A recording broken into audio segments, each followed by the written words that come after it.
heels of a frozen Fenway victory, the UMass Boston Beacons get set for round 2 against their rival from across this beautiful city. It's the Beacons taking on the Babson College Beavers. That's up next, right here on the Beacons Broadcasting Network. Hello and good afternoon, and welcome to Edward T. Barry Ice Arena, just a stone's throw away from the breathtaking harbors of Boston, Massachusetts. For Matt Meisenbacher, I am John Skudras. On Thursday night, the Beacons got just their second chance in school history to play pond hockey at Fenway Park. Their much-anticipated rivalry bout against these Babson Beavers went the way of the Beacon under the lights. With 5 goals in the final 35 minutes, UMass propelled themselves over Jamie Rice's club by a 5-1 margin. As has been the case for much of the season, the victory was largely keyed by freshmen, with Ryan Kuzin, Nolan Redler, and Dakota Keene all tallying second-period goals en route to victory. Both Kuzin and Redler currently rest in the team's top 5 in point production, with the former tied with Colin Larkin for the team lead in points with 27. I now bring in my partner in crime, former Beacons goaltender Matt Meisenbacher. And Matt, this season, the tale of the first half has been the chemistry between Kuzin and Larkin on that top line and how they have combined to lead the team in points and be in the upper echelon of the NEHC. That top line has been producing really from the get-go, and Coach Blyle has found some, as you said, natural chemistry between Larkin and Kuzin. Larkin obviously being the center and Kuzin on the right. Now, we don't want to forget about Redler, who had himself a game at Fenway. He's been on that line for most of the year as well, but you look at the point totals this year, and it started with the junior Larkin coming in with 27 points in the game, 16 goals, 11 assists, but Kuzin not to be outmatched, 27 points as well, 11 goals, 16 assists. So they complement each other very well, and Redler does a nice job, following suit on that left side. Absolutely. Meanwhile, defensively, the Beacons are young, and they were incredibly young in net for the first half of the season, with Jordan Bustard getting 13 starts to begin the year. He was fantastic, but now he's kind of been supplanted as 1A between the pipes for Peter Belisle's club by Bailey McBurney, who in 3 starts has a .953 save percentage and a 2-1 record. What have you seen from McBurney, and what does this mean for Jordan Bustard? Yeah, we've seen this before. We've seen this story long before, similar to when Zach Andrews was here and Billy Faust, entered from Vermont. It's the old story. You ride the hot goaltender. Faust came in, played extremely well, and then we had a 1A, 1B from there on out. It's a similar story. Coach Blyle loves trial by fire. Came in, gave McBurney the game, well enough to play. He started him 2 games now after that, so this will be his 4th start today. And you mentioned the freshman Jordan Bustard. They're going to have to find a way to get him back in the net, especially as a freshman coming in. Confidence is everything, especially with goaltending, and they have got to find a game for him. They've got a stretch of away games now. He's not going to be starting tonight, and then they've 4 games on the road. So it's going to be interesting where they put him in, but knowing Coach Blyle, he's going to have to get this kid a game. Absolutely. The next 2 weekends, the Beacons play road double headers on back-to-back nights. You'd likely see Bustard in one of those games in the next 2 weekends. Meanwhile, the Beavers of Babson are hoping to avoid what could be their 7th loss in their last 8 games. A blisteringly hot start had Babson's record sitting pretty at 7-1-1 on November 26th. Since then, the Beavers have just 1 win, a 3-0 triumph last Friday against NEC. While neither Matt Pompa nor Brian Botcher have been brick walls in net, it's been the dramatic lack of offense that sent the Beavers into a tailspin.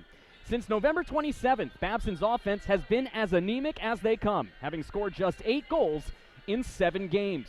That number gets even uglier, Matt, when you consider that 3 of those goals were scored in that win against New England. It's become clear that Babson must find chemistry offensively if they don't want 2017 to devolve into a year of disappointment and dismay. And Matt, as I bring you back into this conversation, what can be done for an offense that has been so woeful over the last month? It's intriguing. I think today we're going to see a completely different Babson team. I think, so many different variables and elements to playing at Fenway created kind of an environment. And for really only 10 minutes in that second period is where Beacons took advantage and capitalized.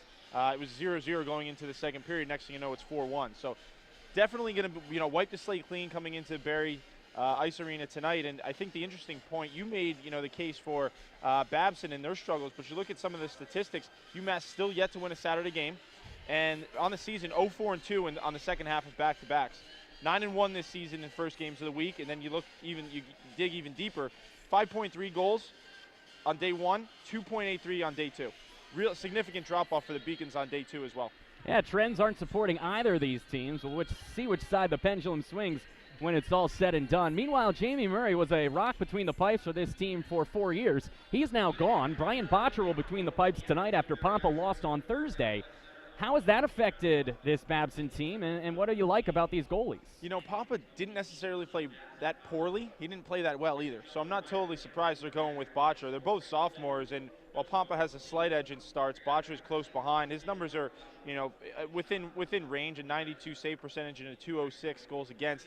He's a comparable goalie, and I think tonight Babson's really going to look for revenge. I mean, to lose that game in the fashion that they did at Fenway, I don't think they're the type of team that's going to take that lightly. As we see the UMass team getting ready to take the ice here, I would be very, very surprised if we don't see them coming out and bang bodies right from the get-go. The Beacons will try to make it 2 for the price of 1 this afternoon by beating Babson for the second time in less than 48 hours. The Beavers, meanwhile, want nothing more than to build a dam to stop the bleeding before their season runs over their proverbial waterfall. It's the Babson Beavers and the UMass Boston Beacons right here on the Beacons Broadcasting Network. And as we bring up, Matt, the all-time series between these two rivals, it's been a rivalry that has been much pronounced and one that Babson has dominated. Yeah, overall, Babson's got the edge, and you can see pretty much a 2-to-1 ratio in terms of all-time games, and you see there Babson with 38 wins all-time. But of late, it's kind of tilted in the Beacons' favor. For a few years there, Babson, these teams constantly meet in the postseason. It's guaranteed almost every year that these teams are going to find themselves in conference play. And UMass has slight advantage in recent years. So it makes for a true rivalry when you have teams kind of, you know, the pendulum swinging both sides of the game. The pendulum swung one way on Thursday with the Beacons winning 5-1. Now here on the pregame show, let's take a look at highlights of UMass Boston's triumph over Babson 48 hours ago. Here we go. Yeah!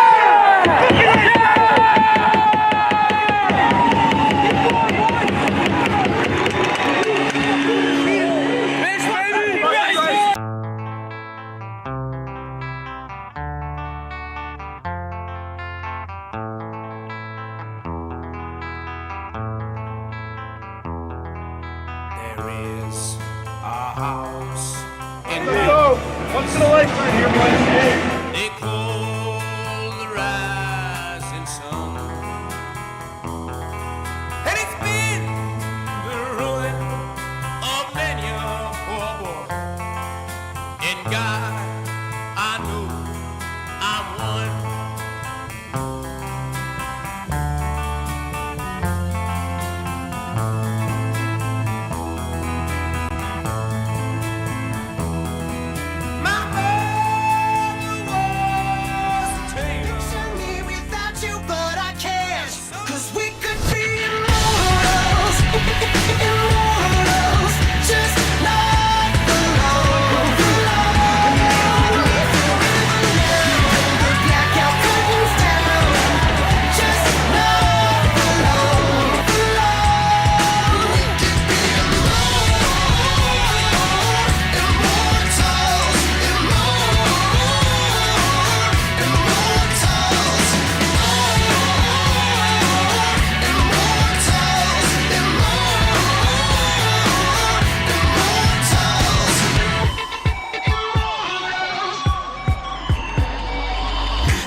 Y'all were incredible. Thank you so much.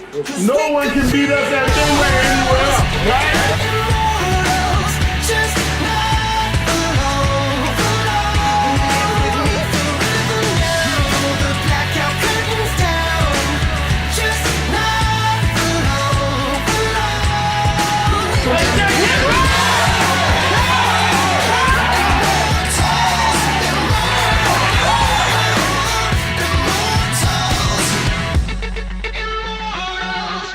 Live with me forever now. UMass Boston is my first choice because of the incredible theater department. Because it has an excellent honors college. Because here I get to interact with professors one-on-one. Because I'm not going to be crazy in debt when I graduate. Because at UMass Boston, I've met professors who have changed my life. My first choice. My first choice. My first choice. My first choice. Make the University of Massachusetts Boston your first choice. Visit umb.edu/first choice.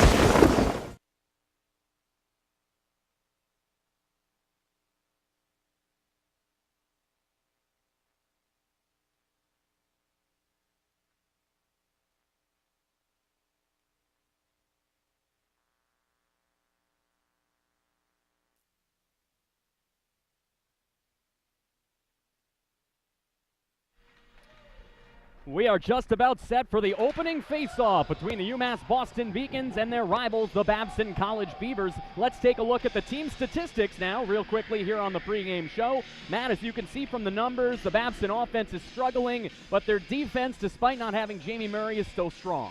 And we're going to see more special teams play. We didn't see too much of it in the Fenway game. I think the referees decided to let these players play. I think tonight, with the expected physical encounters we're going to have, I'd expect, knowing the referees, you see Belak shaking Coach Biles' hand there, a little bit more of a physical edge, and a lot of times that means more penalties. So a little bit more special teams play today. The team leaders for these two clubs, the Beacons, dominated by Colin Larkin and the freshman, as of course Tyler Bishop leads the team in assists.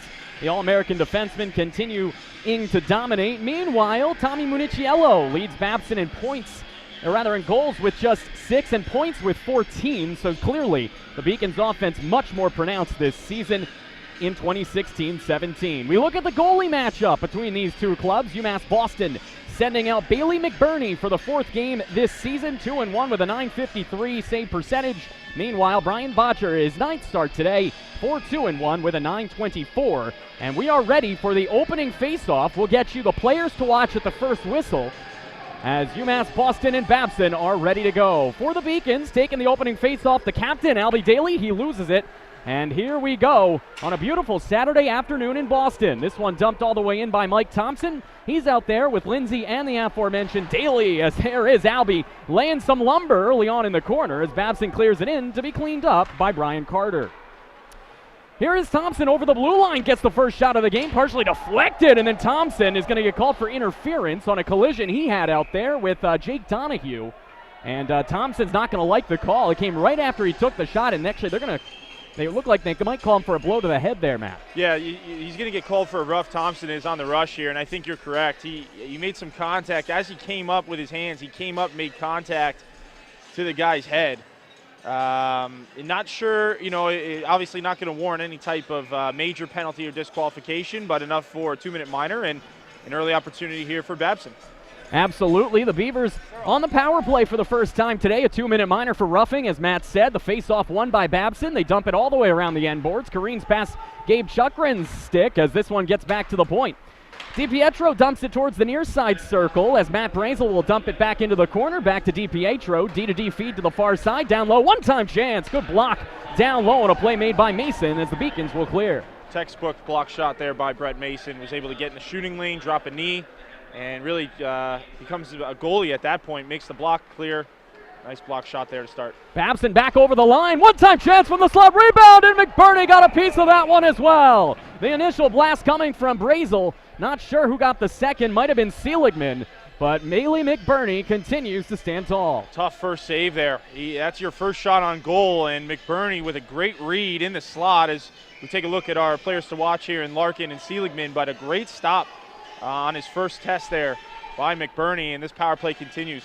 Off the face-off win, deflected in front off the skate of number 22, Matt Brazel, from the initial shot from Ackerman. And Ackerman and Seligman over the past couple of years have been their key contributors on the power play. So far, so good for Babson. And clearly, with a destiny to shoot, a lot of these players are first looking at the net before they're looking for a passing option.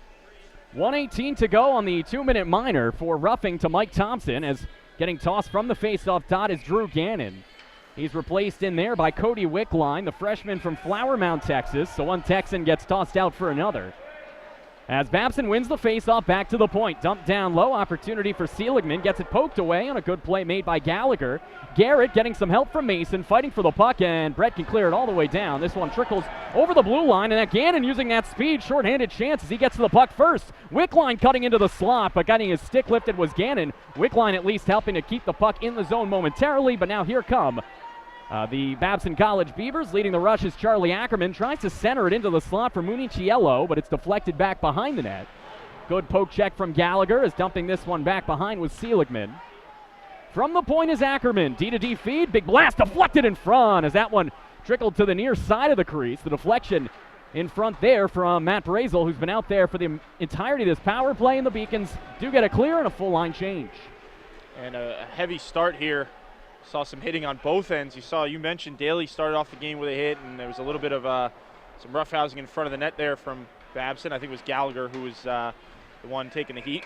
As offsides are the Beavers, very close there as they were looking for a 2-on-1 rush on the power play. As with just 12 seconds left in the power play, we get a chance to do a little reset of the momentum that this game will carry. The Beacons win, they'd improve to 10-6, and they leapfrog Babson in the NEHC standings. So obviously a huge game, Matt. Massive game. The rivalry is one thing in and of itself, but these teams, as we'll get a hand pass, these teams are really duking it out to climb these standings. Typically they're at the top. Not the case this year. They find themselves at the mid or lower half of the conference. So points are tough to come by this year, and clearly this game, a lot riding on it. Two teams that lost a lot in the offseason.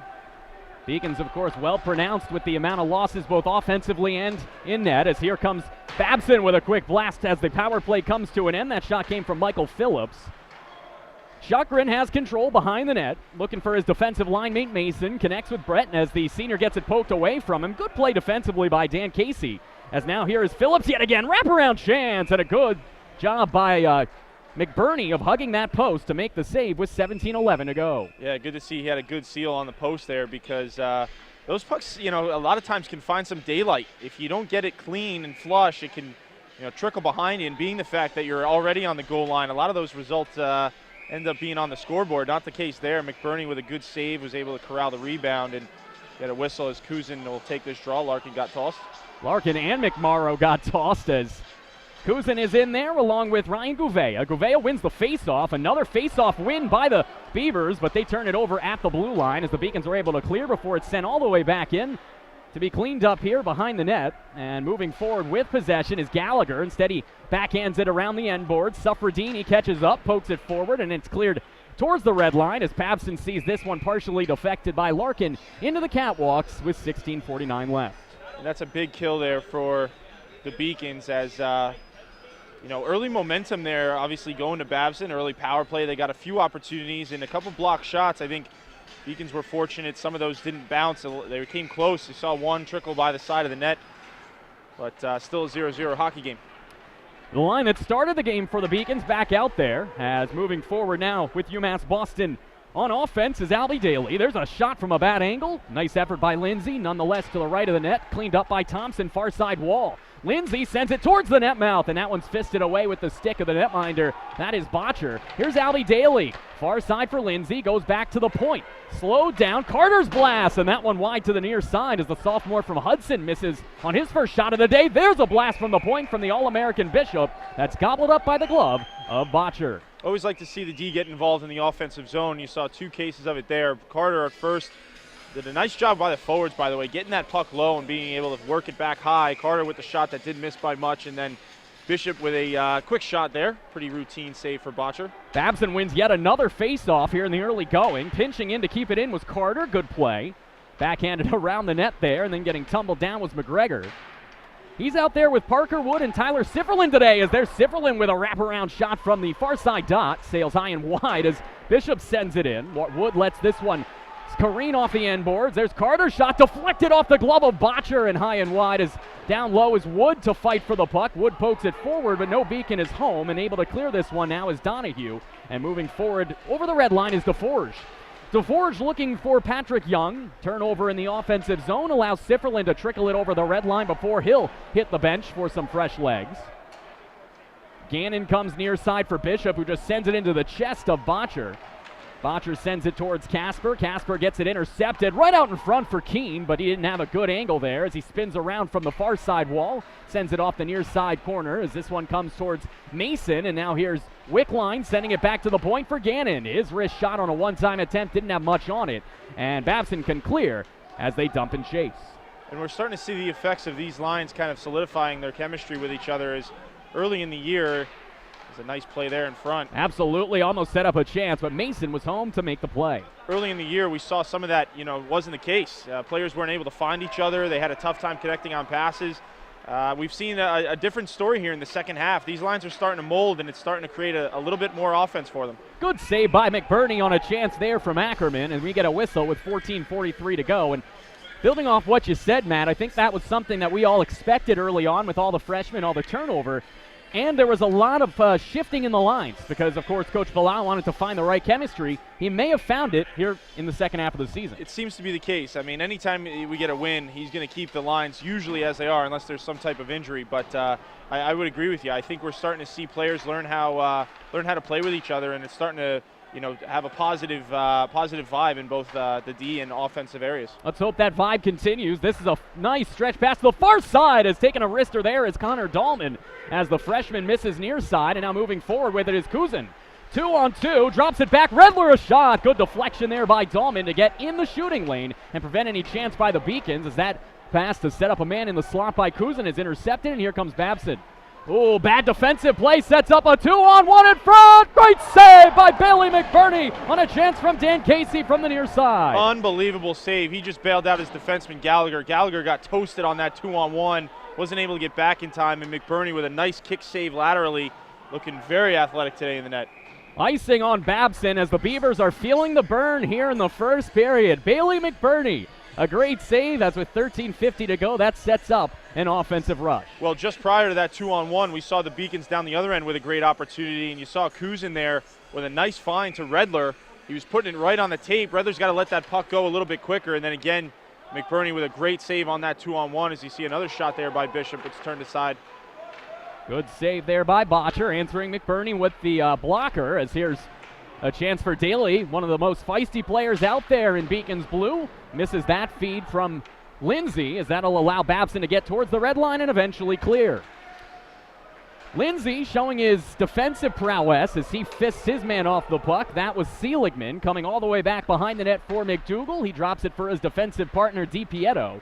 And now here come the Beavers the other way. McMorrow far side for Seligman. Sends this one high and wide of an outstretched arm of Bailey McBurney. As the Beacons defenseman Tyler Bishop turns it over. Chance down low for Babson. Some sloppy play in their own end here in the first period by UMass. But a good play by Thompson, forcing the turnover as Daly will dump it in. You said it, John. A couple turnovers, and Babson, again, is creeping closer and closer to getting one of these past McBurney. They cannot continue to give away this prime real estate on the ice and expect their goaltender to bail them out every time. 12:42 to go, first period of play. This is the Beacons Broadcasting Network. Along with Matt Meisenbacher, I am John Skudris. UMass Boston looking not only to sweep Babson in this so-called home and home after frozen Fenway on Thursday, but also trying to win, Matt, their first Saturday game of the season, which is saying something considering they play almost every Saturday as this shot is kicked away by the netminder. It's a pretty astounding stat, and quite honestly, I don't know the last time that they're I'm sure at least posed for a record, unless they have it already, for most weekends without a Saturday win. Mason turned that one over in his own end, allowing Patrick Young to keep it in, and then Young just backhands this one on McBurney. They're going for a full line change. Bailey didn't know it, was thinking of covering. Smartly does not, as here comes Keene to dump this one towards the net.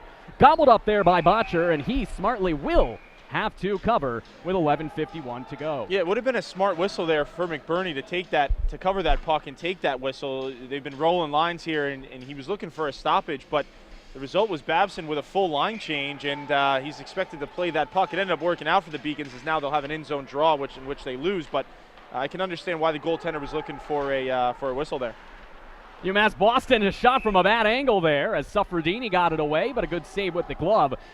So far, so good for both netminders. Botcher hasn't been tested nearly as much as McBurney, but for a player who hasn't played full-time this year, he seems to be game early on. Yeah, he's looked good. You know, a couple shots from distance, and clearly has the ability to catch the puck, as we've seen a lot of shots to the glove side, but hasn't truly been tested. I think the best save of the game obviously goes to McBurney on that 2-on-1. Still early on, just 8:30 into this one as UMass Boston gets possession. Carter behind the net. Kuzin sends it back to the point. Tough pass to handle for Suffredini. Good job recovering. Kuzin in the slot, but partially blocked and sent to the far side wall by Matt Brazel. As Ackerman fights for possession along with Colin Larkin. Larkin getting taken off the puck, ridden into the boards there by Dahlman. And that's going to allow the Beavers to clear over the red line. Tumbling down a bit was Suffredini and allowing a chance for a pass to the slot, but Brazel couldn't handle it. Sent behind the net, careening towards the near side wall as this one sent into the net mouth to be gobbled up by McBurney with 10:54 left. Kuzin's got his playmaking hat on today. He's had some really nice passes, putting him right on the tape, and I think other players need to recognize that when they're on the ice. He's clearly demonstrated he's got the ability to find people today. You've got to get to the areas where he can get the puck to you, and you saw there, send one to Suffredini. It was even a little bit too hard. I think it took him off his feet almost. There's a shot from the near side of the blue line, but unfortunately for Babson, blocked in front. Beacons fighting for it 2-on-1 as Babson almost came away with that one, but Carter was able to find Wickline, and Cody moves forward with Keene.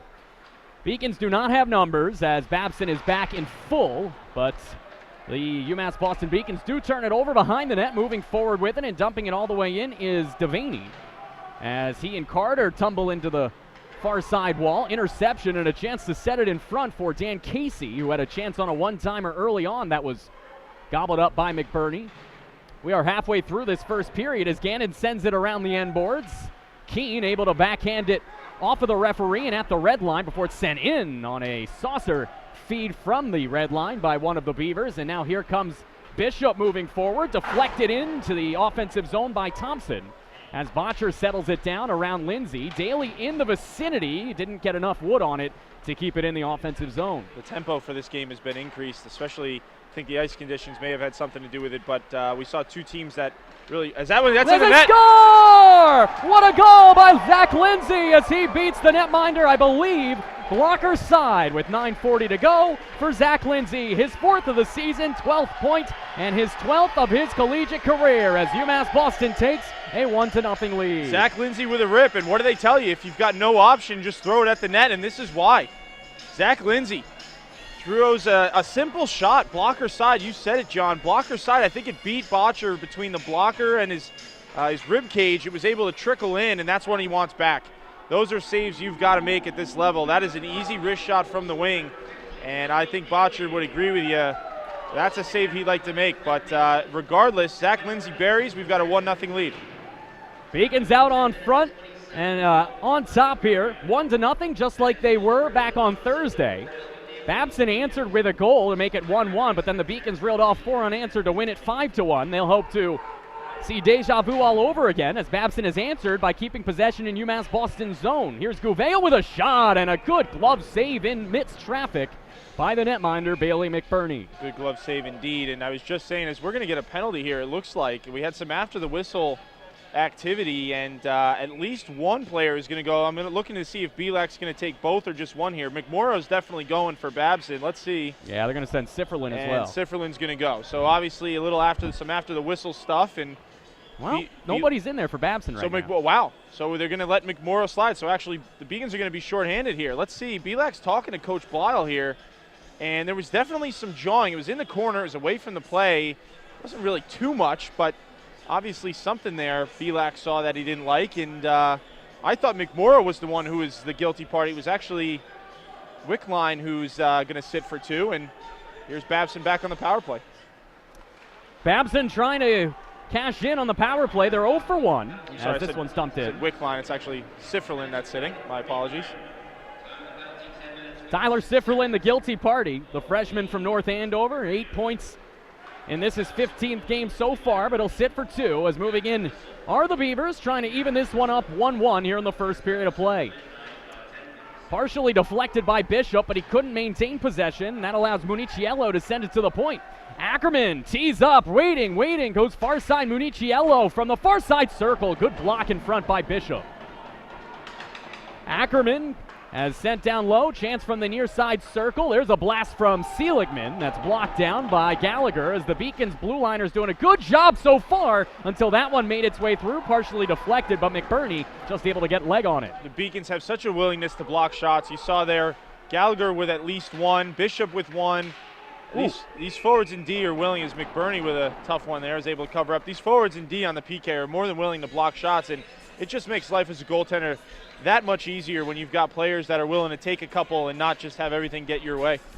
You have that mentality, and then you also have the mentality that blocking shots can sometimes be a detriment to your goalie if they're screening you. Yeah, if you don't have the proper, that's a great point. If you don't have the proper technique, is that puck's going to be cleared all the way down. If you don't have the proper technique, you actually end up hurting your goalie more than helping. As you said, you see that where if a player doesn't square up, that puck, you can almost create a ramp of sorts. Players will hit you with the puck, and next thing you know, it's behind you.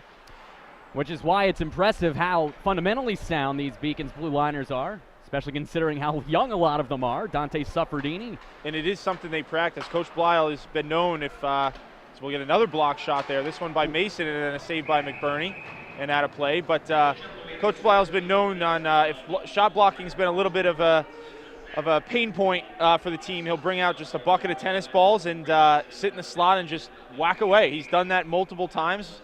And I think for him, maybe a little bit of a stress reliever as well. I was going to say, that's something I would do if my team hadn't performed as admirably as I would have hoped the game before. Just take some tennis balls and have some target practice. Nothing you can say as a player. We hope that Coach Bilal won't have any reason to do that, as that one is dumped all the way in on a good play made there by McGregor. As with just 10 seconds left to go on the power play, Beacons looking to go 2 for 2 on the kill early on. Babson moving forward, feeding it to Phillips was Municiello as that one sent wide. The power play is over, but keeping this one in the attacking zone momentarily was Babson, as this one is sent all the way out of the zone by Larkin, as the Beavers will regroup in their own zone. Possession on the stick of Jake Donahue. And that's really been the difference, as this puck will go out of play.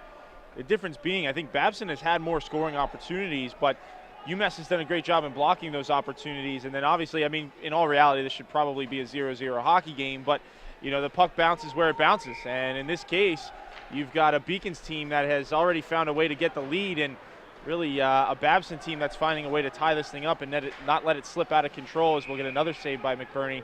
It has that, sure, in the back of their head, that eerie feeling of kind of what happened at Fenway, and all of a sudden they were down 3-4 goals. So I think they wouldn't admit it, but I think in all these players' heads, they know, the results of Thursday.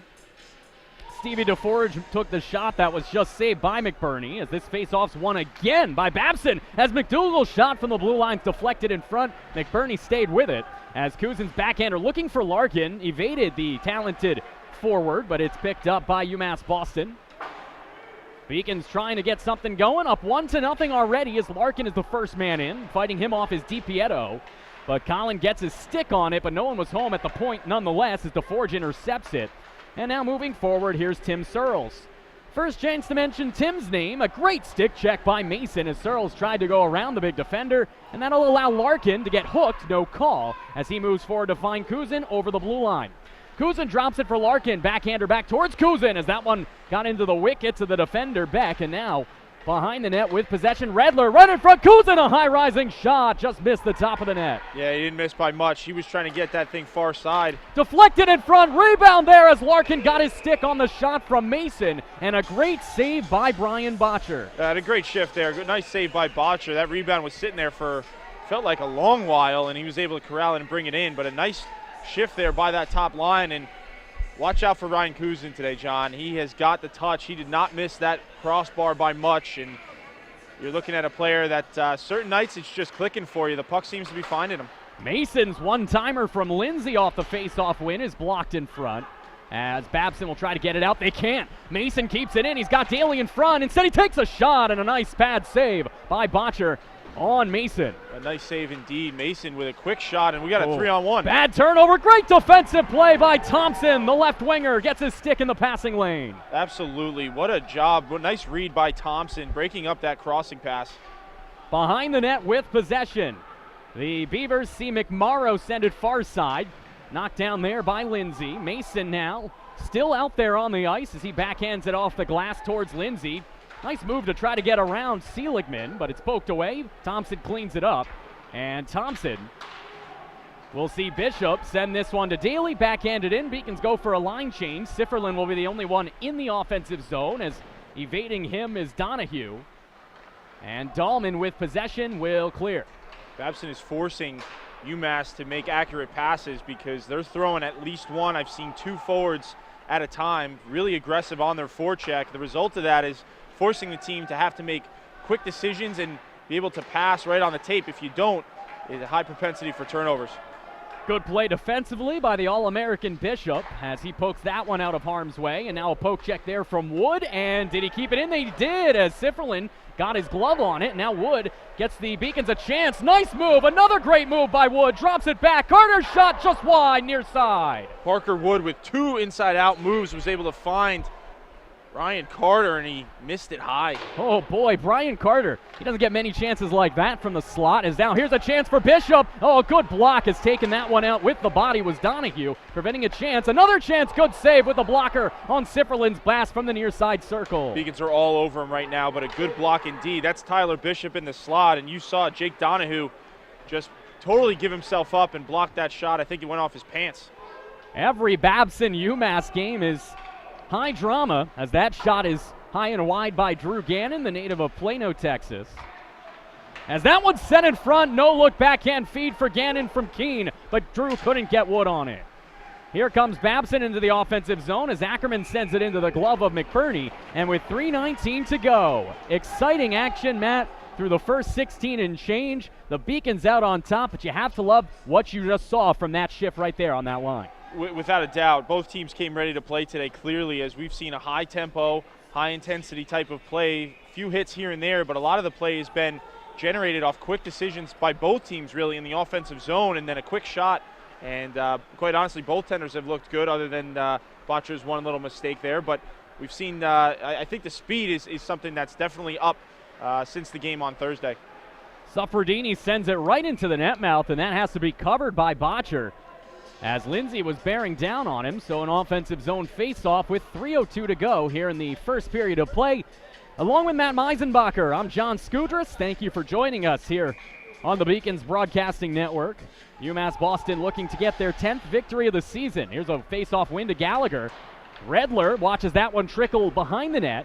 Kuzin whiffs on it. Maybe a good play by him because the referee was in the passing lane. Unfortunately, he tried to send it down low for Redler, intercepted, and here comes Babson the other way, Dan Casey. Casey, a shot from a bad angle, looking for a deflection by Phillips, but McBurney made the save. That one goes into neutral territory where Casey's going to have to send it forward off the skate of Rob Devaney. And Rob back into his own zone with 2:30 to left. Off the near side boards, poking this one forward, or at least attempting to do so there, was Casey. Phillips tried to get a good shot away, but instead it's intercepted. Here's the top line out here for the Beacons yet again. Larkin between 4 defenders keeps possession. Collin with a man coming in. It's Mason with a shot. He scores!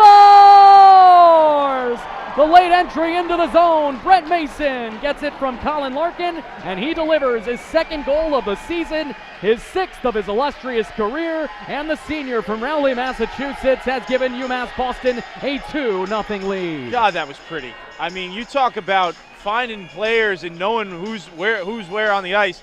Starts with Colin Larkin, and he enters the zone off a nice little dish. He's able to stick handle into traffic and then out of traffic and does the Gretzky curl. Gretzky made it famous. Larkin copied it, found Mason right along the blue line, put it on the tape, and then Mason with an absolute rip. Glove side, I think it went posting in.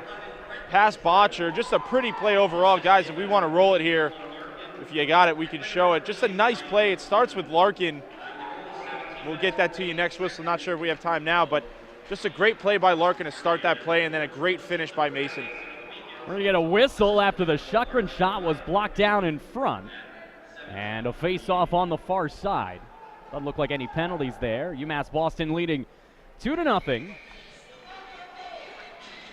Face-off one here by Babson into the corner. Daly, nice play to get there. Sent back to the point for Chukrin.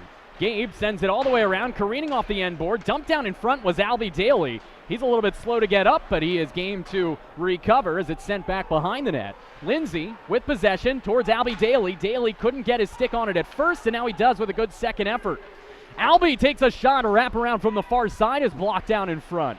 Keeping it in Mason. Lindsay couldn't settle it down. Daly coming in like a freight train to dislodge the puck. But here comes Babson trying to clear it. Unable to do so there was Gouveia.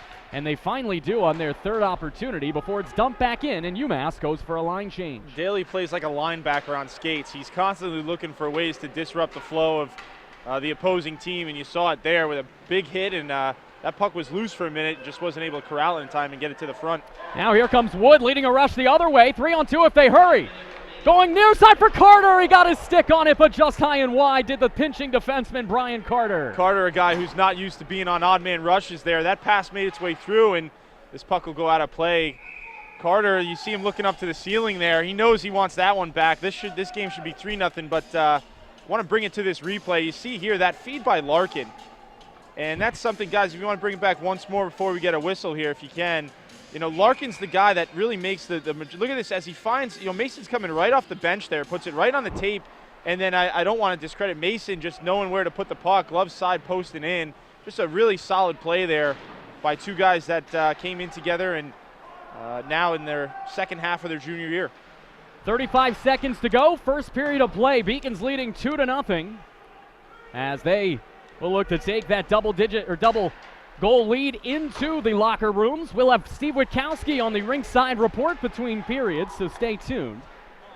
As we are under 20 seconds to go in the first period, here comes Babson, last chance for romance. Far side, Ackerman tries to go toe drag, good poke check as the Beacons were able to get it out, and who else with the poke check? Gabe Chukrin. Yeah, Chukrin with a nice play because that puck was loaded for a shot, and he got his stick in there just in time as we'll wind down the clock to the end of the first period, and interesting. Ackerman taking a last gasp shot. Yeah, a little frustration there by a Babson team that knows, what's riding on this line. We talked about the points to be had, and clearly down 2-0 was not the game plan that they wanted. But solid period there. Beacons came out flying, and I think Babson had a little bit of momentum out of the gate. They were able to counteract it, but we'll get into that more. Right now we're going to send it down to Steve Witkowski, who's got Coach Blyle after the first period. Coach, very physical and quick game. You guys have been struggling on Saturday games all year. How has the day off kind of helped you guys? Well, first period it helped, but the game's 3 periods, so I'm hoping that, in the second we can play as well as we did in the first. I like that effort in the first. No, you're right. We haven't been good back-to-back this year. It's something we've been focusing on, and maybe the day off is something that can help us, but it's yet to be seen. We got 2 more periods to play. So, for the most of the year, your first line has really been scoring a brunt of the goals. With Zach Lindsay scoring, and the last game at Fenway, you guys had a lot of different people scoring. How has that kind of helped, and how is that going to help you later on in the season? No, it's huge. You need that secondary scoring, and for a while there, we only had that, that first line scoring. So, that's been a focus. In the Codfish Bowl, that hurt us. We didn't have anybody else score a goal besides our first line. And then, in Fenway, it was great. We had the third and the fourth line score. And then tonight, our second line scores. So that's exactly what we need. So that's refreshing. Thank you, Coach. Back to the booth. Thank you, Steve. And right now, we're going to take it to highlights from Thursday's game at Frozen Fenway. What a moment it was for both these teams. We're going to give you highlights of that game right now here on the Beacons Broadcast Network.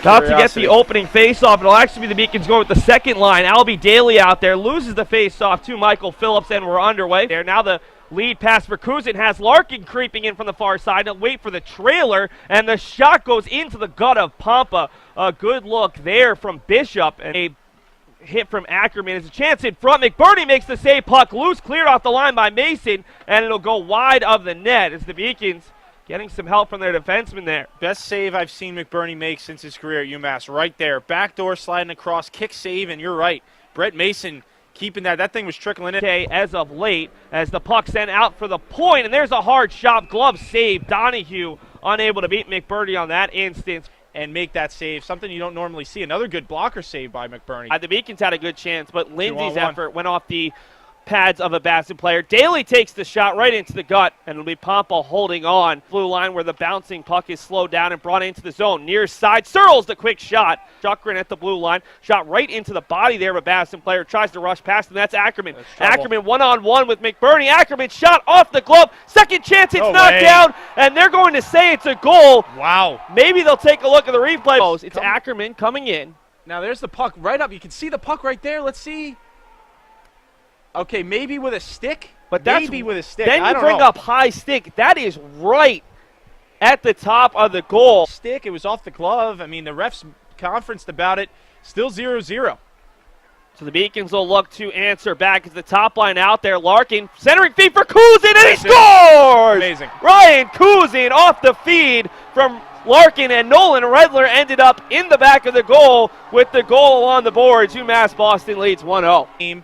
And if it goes your way or not, tendency is when it goes down the other end, you see Kuzin here right in front. He puts it 5-hole and in. Is a bit ahead of a Babson player, but a Beacon falls down at the blue line. Huge hit.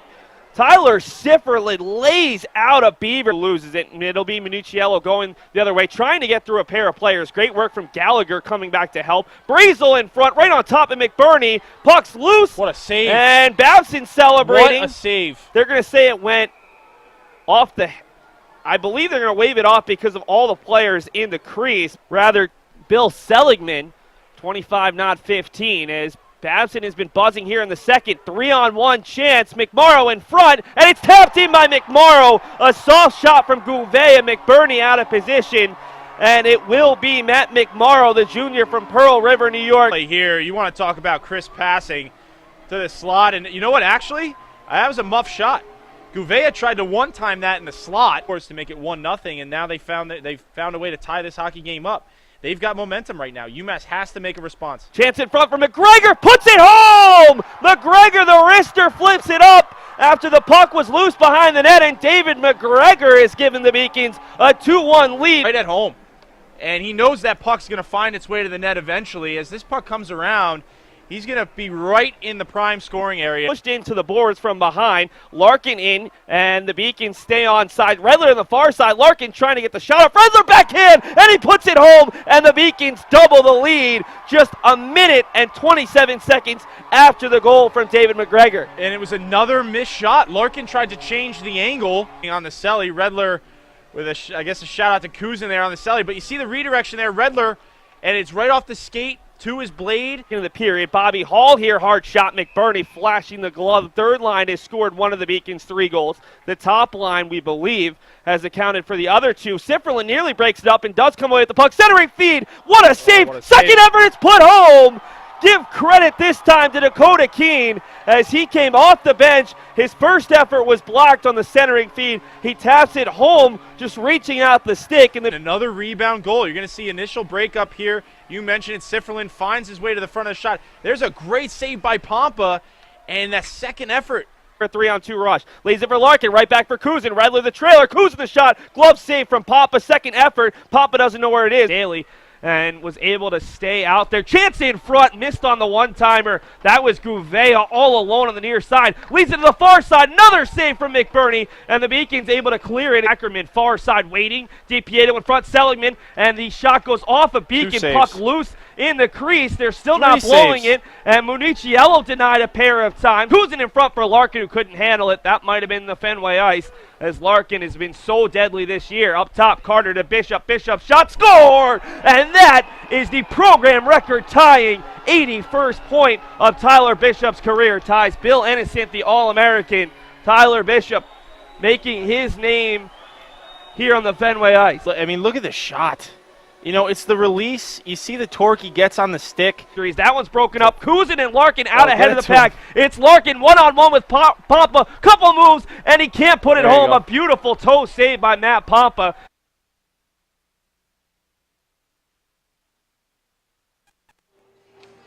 As you see there, a 5-1 win for the Beacons at Fenway Park. And just a great moment. You know, we've talked a lot about it, John, and it's just a really great moment for some of these kids who a lot of players never get the opportunity to play outside. There's something special about it, and for some of these Beacons players, particularly the seniors, they've had 2 opportunities. So just a great overall moment for them, and 2 for 2. And they're 2 times they play in at Fenway. Yeah, the win over Salem State a couple of years ago, and of course the win on Thursday against Babson. You guys got lucky. You had great weather, at least, no precipitation. On Tuesday, I had the privilege of doing the BC Harvard women's hockey game, which was played in torrential downpour. And I tell you, that is something you don't want to do. Players were crumbling down all throughout the ice. There were puddles between the net. I don't know how much you played outside, certainly in the rain. You can only imagine how difficult it is to be a goaltender when you have really rain up to your boots. Yeah, no, it's an and the other thing is it weighs your equipment down too. So I can imagine what they were going through. They had a little bit of that on Thursday. For those that might have missed it, there was a little bit of precipitation early on, and they actually had to kind of do some. They got a little bit fun with the start time and the warm up. They made some adjustments. For the most part, though, in talking to the players before and after the game, ice conditions were surprisingly not that bad, all things considering. I don't think it's as good as playing indoors, obviously, but you know what you're getting into playing outside. And talking with some of the players, Tyler Bishop was telling me, there were certain areas that were worse than others, but the majority of the ice surface was actually in pretty good shape. And unfortunately for the BC and Harvard women's teams, because I doubt they had a similar type of feedback. Oh, not at all. It was pretty bad, but you know what? Anything playing outside at Fenway Park is good, and BC won that game, so I'm happy as the Eagles men and women, well, the men not so much yesterday, but the men and women having another great season, much like UMass Boston has had a great week, Matt. 2-0 here in the second game of the doubleheader against Babson College, the home and home. Zach Lindsay getting his 4th of the year early on from Albie Daly, and Bailey McBurney getting the assist on that one. And Brent Mason with his second goal from Colin Larkin and Ryan Kuzin. That Larkin and Kuzin combination maintaining their team lead in points as they continue to dominate this conference this year. So as the Beacons lead 2-0, they outshot Babson 19-13. We take a look at the first half intermission statistics here on the Beacons Broadcasting Network.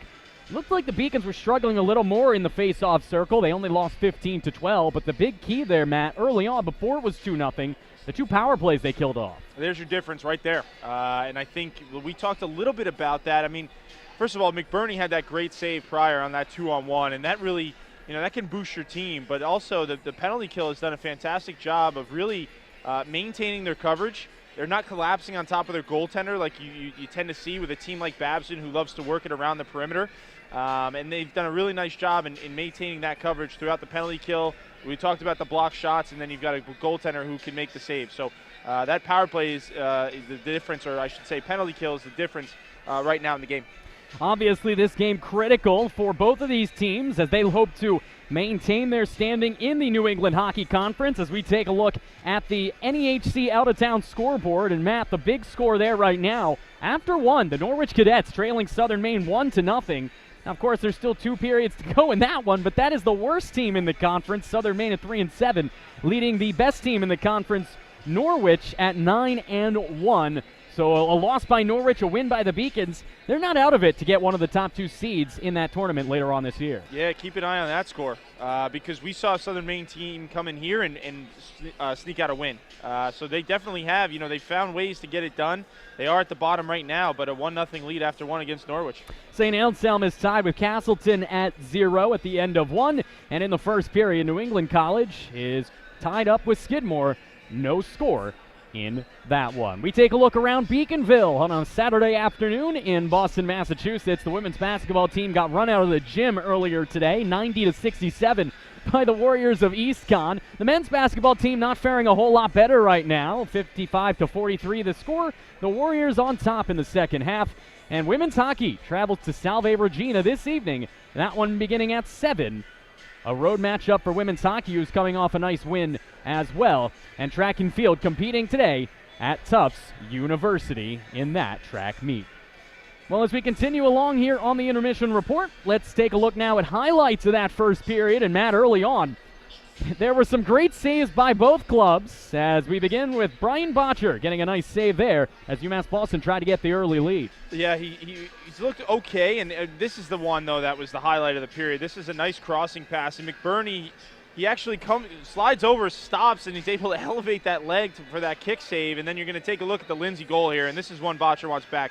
That's a wrist shot, standard wrist shot from distance that goes through him. Anytime a puck goes through you as a goaltender, whether it be your chest or legs, it's a problem. As you saw, Lindsay was able to find that home, and the Beacons were buzzing after that. Yeah, Mason on that shot almost snuck it through as Kuzin was down in front.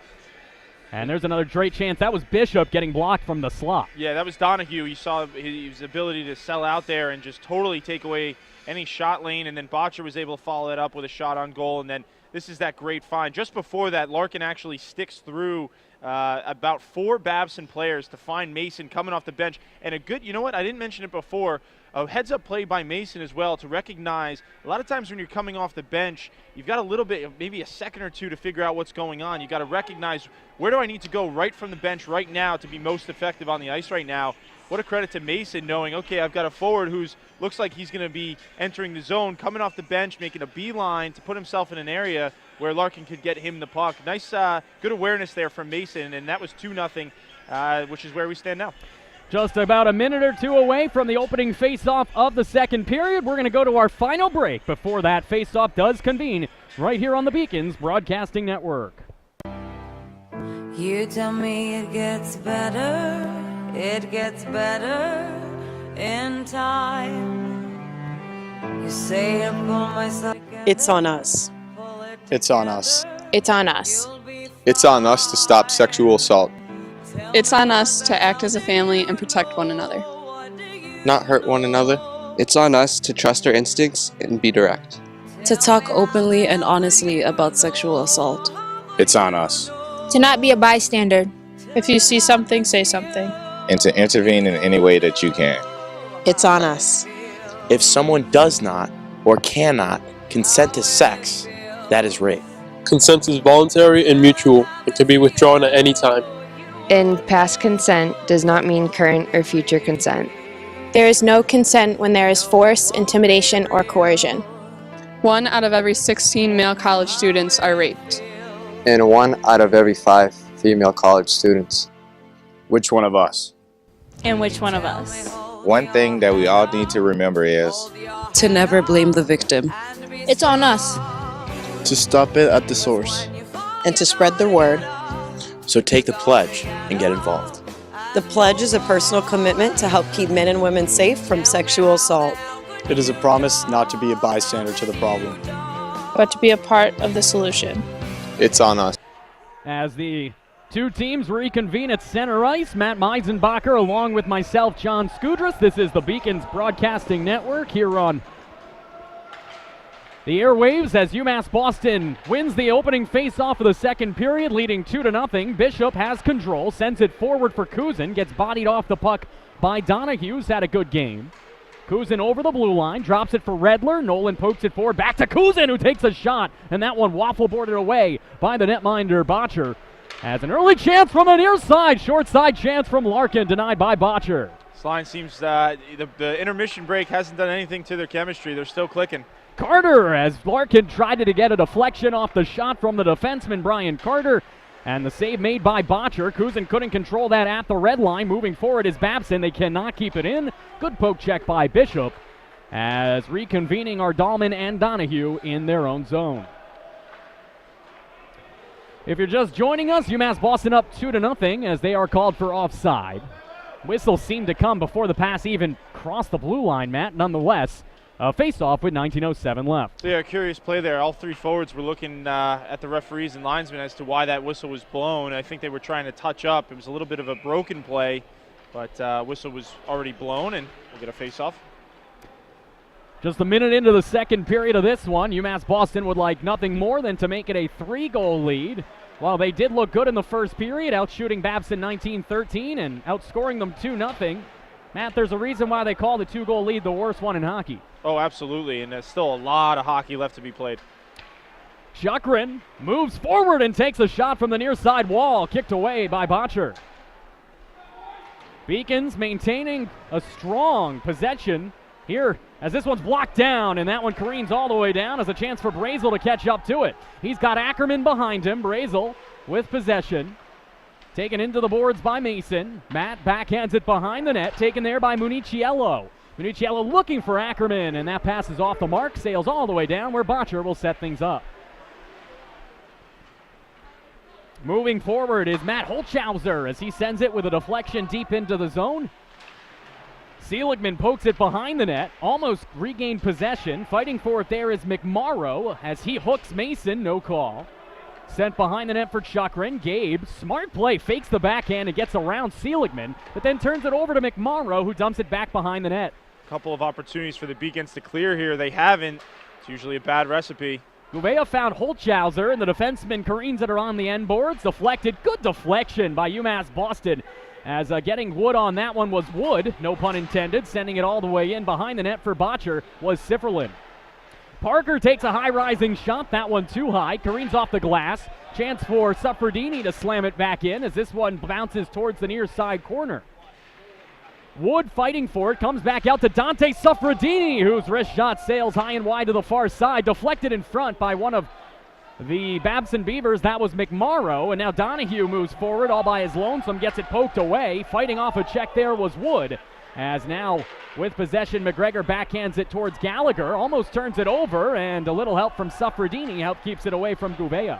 A couple opportunities now where the Beacons have had some opportunities from the blue line as the referee will get washed out by Gallagher, but a couple opportunities to get those pucks to the net, and they've missed them high, John, and that's not typically what you see. A lot of times shots from the blue line need to be, at your midsection or lower. It might be something that UMass has scouted, but we've seen a lot of shots high from the blue line today. Bad turnover right into the slot, but luckily UMass Boston had man in front. That was Gallagher, as a chance from point-blank range from DeForge was denied. UMass Boston trying to get it out of harm's way. They do, as Keene will backhand it near side. Suffredini, the first man there, sends it far side across the net mouth, but Keene couldn't get there in time. Babson sees the puck move the other way. Here's Dahlman. Connor dumps it towards the near side wall. That one stays in play as it gets over the red line. Poke check there by Wickline, and eventually it is Gannon sending it over the blue line. Gannon keeps it in with a little help from Wickline before he heads to the bench for a line change with 15:55 to go. Babson just trying to figure out ways to break into this Beacon zone. They've only been able to do it when the Beacons have turned the puck over. They haven't been able to do it organically on their breakout. The Beacons have done a really solid job in holding true on that blue line. It's making life difficult for the Beavers.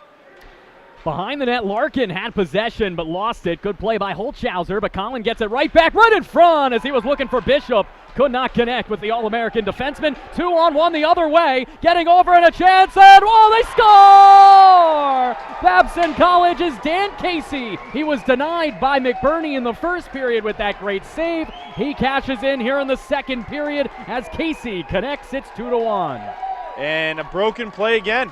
And what were we just saying, John? The turnovers for the Beacons. You had Larkin and Bishop who just missed on connecting on that play in front of the net, and what happens is the Babson Beavers grab it, come all the way down the other end, and we're able to get it past McBurney on the eventual breakaway. Now, the other scenario here is Belak is talking to coach, and I saw him talking with Kuzin a bit after, and let's see here. Yeah, let's see. He's going to give him kind of a warning there. Kuzin was jawing with the referee, Belak, and knowing him, he's not one to really even talk to players, let alone be challenged by them. As Ackerman scores! They tie the game in just about 5 seconds. The Babson College Beavers emerge from their den and have tied this one up 2-2 here in period number 2. What a shot by Ackerman. He let that thing go in a hurry, right off the draw. My goodness, that thing was in the net. I don't even know if the clock had started yet by the time the Beavers were able to score. This thing is a 2-2 hockey game, and you've got momentum totally against UMass. Now, all of a sudden, the Babson Beavers have taken control of this hockey game, and we've got a 2-2 game. It's the first time Babson has scored more than one goal on the road since October the 29th, a 3-3 tie against Hobart. As with 15:06 to go, it's a 2-2 game as we are all starting over as Charlie Ackerman with an absolute howitzer top shelf beating McBurney. And players are going to be, or people watching this are going to be shocked. They, anyone who left to refill their beverage or get another bag of chips is going to come back and find this game tied up. They're going to wonder what's happening.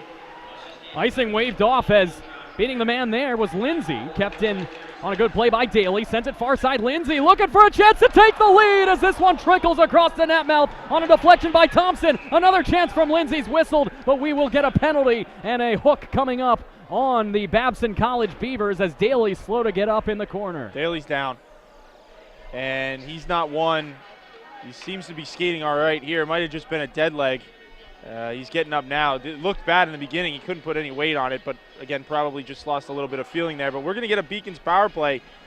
Seligman is going to sit for 2 here, and this is a little bit what we saw at Fenway, John, where these teams all of a sudden just started trading blows, and now here you have Beacons with an opportunity to take the lead. As that one's deflected out of play on the shot from Bishop. Beacons scored all of their goals in the final 35 minutes, and the Beacons have just begun those final 35 minutes, so we'll see if the Beacons experience deja vu all over again. It'll be 2 minutes for hooking on Bill Seligman as the faceoff's won into the corner by the Babson Beavers, deflected out of harm's way towards the red line as Michael Phillips sees this one deflected out of play, and that will result in a faceoff. And Beacons getting Brett Mason back. He wasn't here to start the period. It looks like he had some sort of skate issue as he takes a quick touch of the ice, make sure his edges are there, and we didn't see him come out of the locker room to start the second. I wasn't sure. I didn't want to speculate as to if it was an equipment or an injury, but clearly an equipment issue, and he's back in the game. And of course, without him in there, they give up 2 goals to tie this one up. Brett Mason, so important. They happen so fast. I mean, it's incredible how fast games can change in this sport, and you see evidence of it here, 2-2. Here comes UMass Boston. Kuzin with a shot just wide on the far side on a feed from Daly. Beacons trying to get the lead back. Bishop a shot. That one trickles wide on a blast from the top of the point by Tyler Bishop. Daly still out there. Pokes it towards Bishop. Fakes the shot. Sends it near side for Kuzin. What a great fake shot pass. But Kuzin couldn't handle it, and it allows the Beavers to move forward. With possession, here is McMorrow. Intercepted by Bishop. Great play. McMorrow gets it back in his attacking zone, shorthanded. Just 50 seconds to go on the Seligman minor. Bishop's fortunate there. McMorrow outmuscled him right in front of his own net and had an opportunity to shoot the puck. I think he was waiting to try and go around the goaltender, and it never happened. Kuzin with a chance, denied by the shoulder of Botcher on a feed from Larkin. Thompson keeps it in, far side for Daly. Albie, we thought he was hurt. He's been out here this whole power play. Still fighting for it, getting a little help from Thompson, and then Mike will get there first. Thompson with possession, far side, comes back to the point. Here's Larkin with a shot deflected by Daly on the far side wide. Taken now by Kuzin, sends it for Chukrin. One-timer for Larkin, blocked down as he didn't get good wood on that one, and it is cleared to neutral ice. And it's unfortunate, too, because Beacons were moving the puck very well as this play is going to be offsides. 5 seconds left on the power play. That's a big offsides. Just a tough, you work hard to get that shot, and then when it finally comes, you miss it like that. Nothing Larkin can do. A lot of times those pucks will bounce just at the last second. You get under it. So it's an unfortunate bounce for the Beacons, but still 5 seconds here on this power play, and if they can get this win off the draw and get puck deep, they might get one more opportunity here. Thompson taking the face-off. He's got Wood to his left. Instead, he wins it to his right for McGregor, rather Lindsay. Lindsay had a chance to pierce the D. Instead, he gets it poked away. D-to-D feed comes all the way to neutral ice, where it's taken by Thompson and sent back from whence it came. Referee helped out the Beavers there as he kept it down, but here's Thompson intercepting at neutral ice. Good poke check on a play made there by Devaney.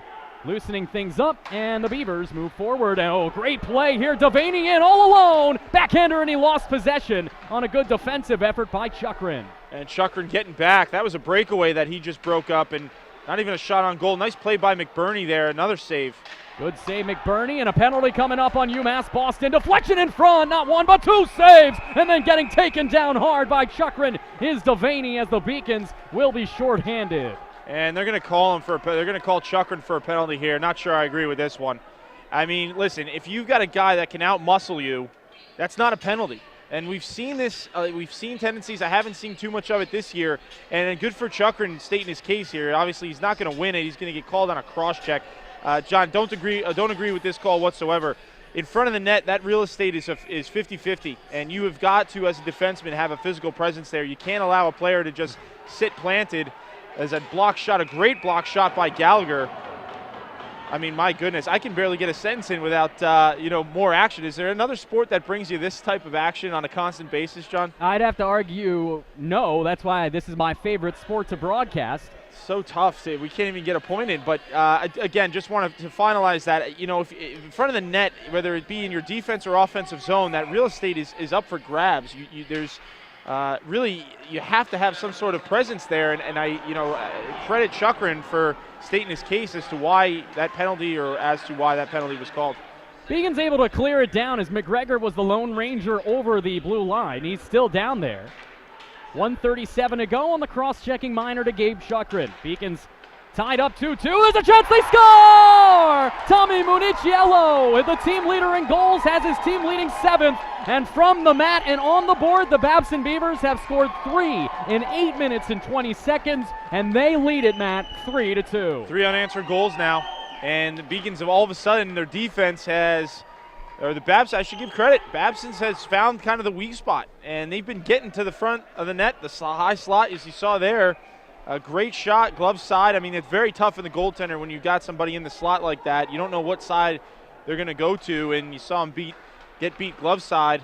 Another opportunity. Here's a 2-on-1. 2-on-1. Oh, the no-look pass there. A little bit unwarranted by Gouveia, and it allows Larkin to move forward onside. Looking for Kuzin in front. Kuzin has a stick on it. Great chance. Oh, great save made by Botcher as Kuzin tried to go 5-hole. Great move by Kuzin. He didn't have much to his outside. He was able to get that puck back to the inside and get a shot on goal, and that's Botcher's best of the day right there. Kuzin was all alone. You see his frustration. And Botcher with a great stop as we're seeing some top-flight action here, John. Absolutely. Probably the most exciting game of the season so far. Beacons led 2-0. Gouveia moving in. He's got a chance to find Seligman. Instead, it's deflected back into the corner by UMass Boston. Chukrin with just a great play, extending himself, getting that stick on the puck, and Mason with a great job getting back. Going down there was McMorrow. No call as Larkin's stick was in the vicinity of his skates. Larkin now clears it. Trying an outlet pass. Instead, it comes all the way in. And it looked like Botcher was a bit surprised that made its way all the way to him, but he does make the save with 10:56 to go. Not sure that one's in the playbook, but Larkin with an audible there. I think he was trying to connect with Kuzin on a deep home run style pass. It didn't connect. It was on net, and it ends up working out for the Beacons as they'll get an offensive faceoff here. And so far, over the past week or so, Matt, this line, centered by Daly with Thompson and Lindsay, as there's a blast from Bishop near side and wide, have been the best line, if you will, at keeping possession in the offensive zone. That's something that Coach Blau was hoping for right there. They tend to outwork their opposing lines often, yeah. Meanwhile, the Babson Beavers have outworked UMass Boston to the tune of a 3-2 lead as after trailing 2-0 going into the second. Daly, nice feed for Lindsay and a great save by Botcher, but what a pass by Albie Daly. Spinorama move. And a good save by 31 in green. Oh, great play by Daly, just getting that puck over to Lindsay. And I'm going to ask him about that one after the game as to why he didn't go far side there.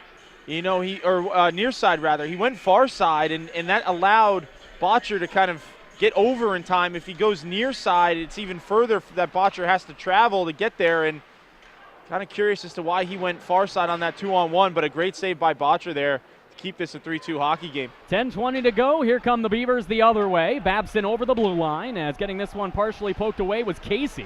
What a day for Dan Casey as the senior has delivered a goal, almost had 2, and now we get a penalty. It's going to be a high stick, I believe.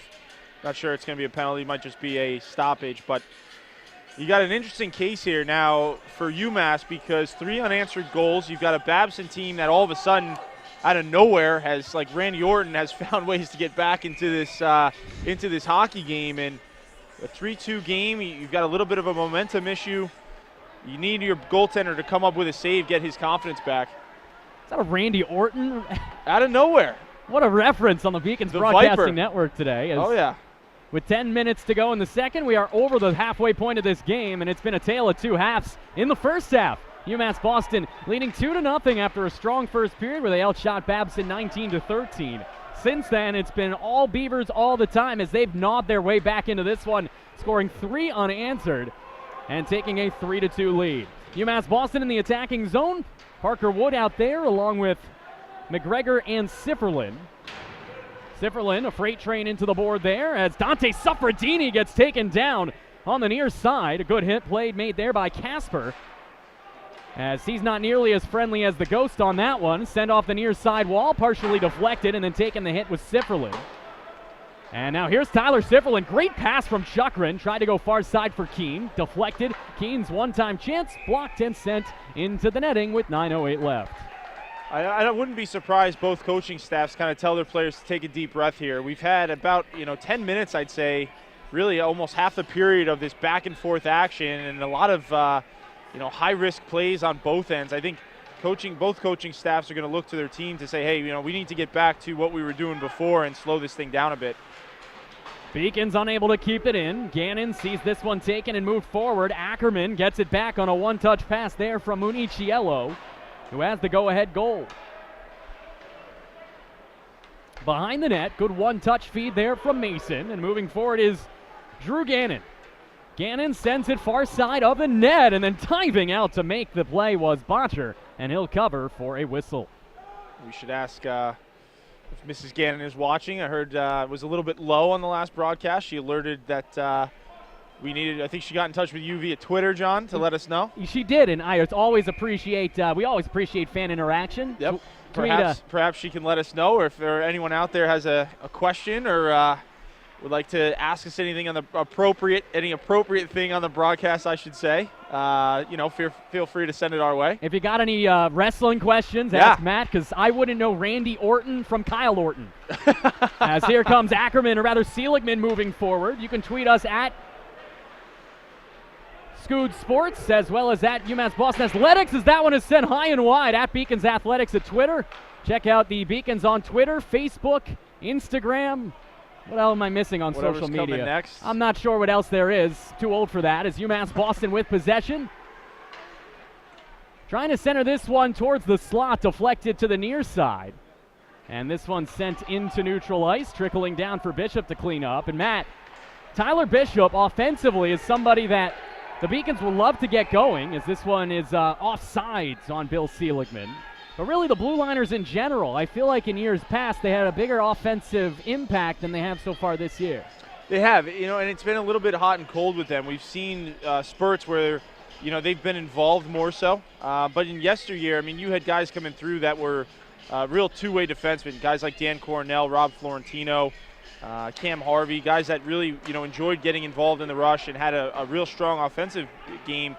It's kind of swung the other way. A lot more defensive stay-at-home types now on this roster for the defensive side of the Beacons.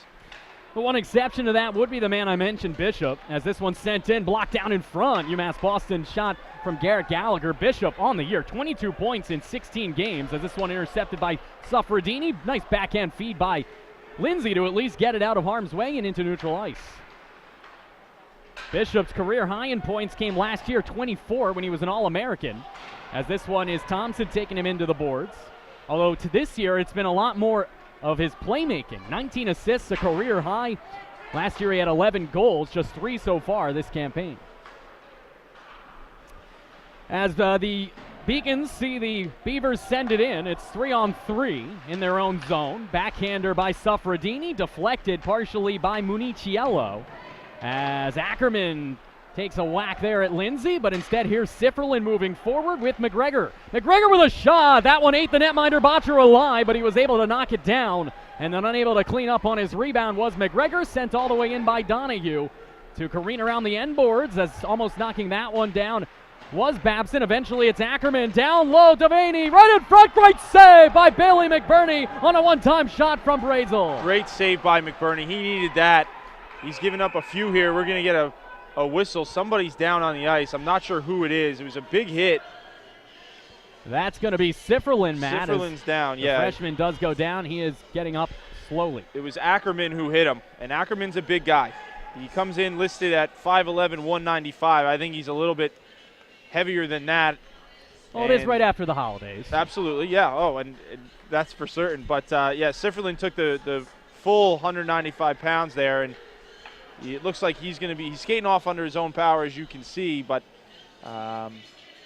clearly. The refs are talking about it now, so there might be a penalty coming our way. If there's any type of head contact. Let's see here. Yep, we're going to get a penalty. And it's going to be, it looks like, yeah, I just saw the motion from the referee.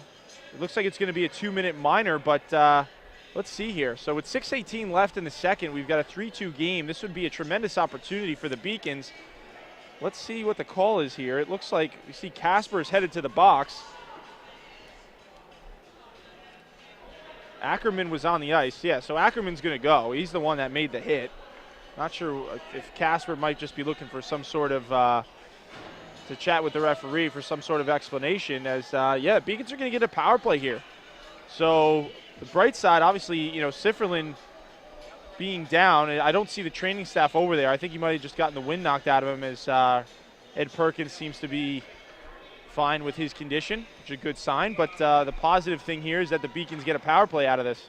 They're 0 for 1 so far on the power play. Babson's 1 for 3 as that one is sent near side for Kuzin. Keeps it in his possession. Gets around Casper as he has possession now on his stick far side. Kuzin down low for Wood. Back to Kuzin. Kuzin tried to get it to the point for Bishop. Kept it in the zone. Good play by Bishop. Getting it down low for Daly, who before taking the hit does send a chance for Kuzin off the crossbar. He's going to say it's in. He thinks it's in. Referees say no. Larkin sends it back towards the net mouth for McBurney to cover up. And if we can get a replay on that one, Ryan Kuzin still thinks that puck was in the net. Now he's getting the harsh realization that he hit the crossbar. Yeah, that's his second post tonight. And no doubt, I don't see, unless we had some sort of overhead cam I don't know about, I think that one rang off the pipe. But Kuzin, 2 posts now. He's looked good. He's got the hot hand, John. I mean, if you're on the ice with him, you got to find ways to either get to the net or get open. He's going to find you. And now a 2-on-1 opens up for Babson. Phillips looking to get the feed there from Brazel, but it's deflected on a great defensive play. And Beacons caught puck chasing, and fortunately Bishop was able to get his stick in the passing lane there on that 2-on-1 as Larkin pinched and got beat.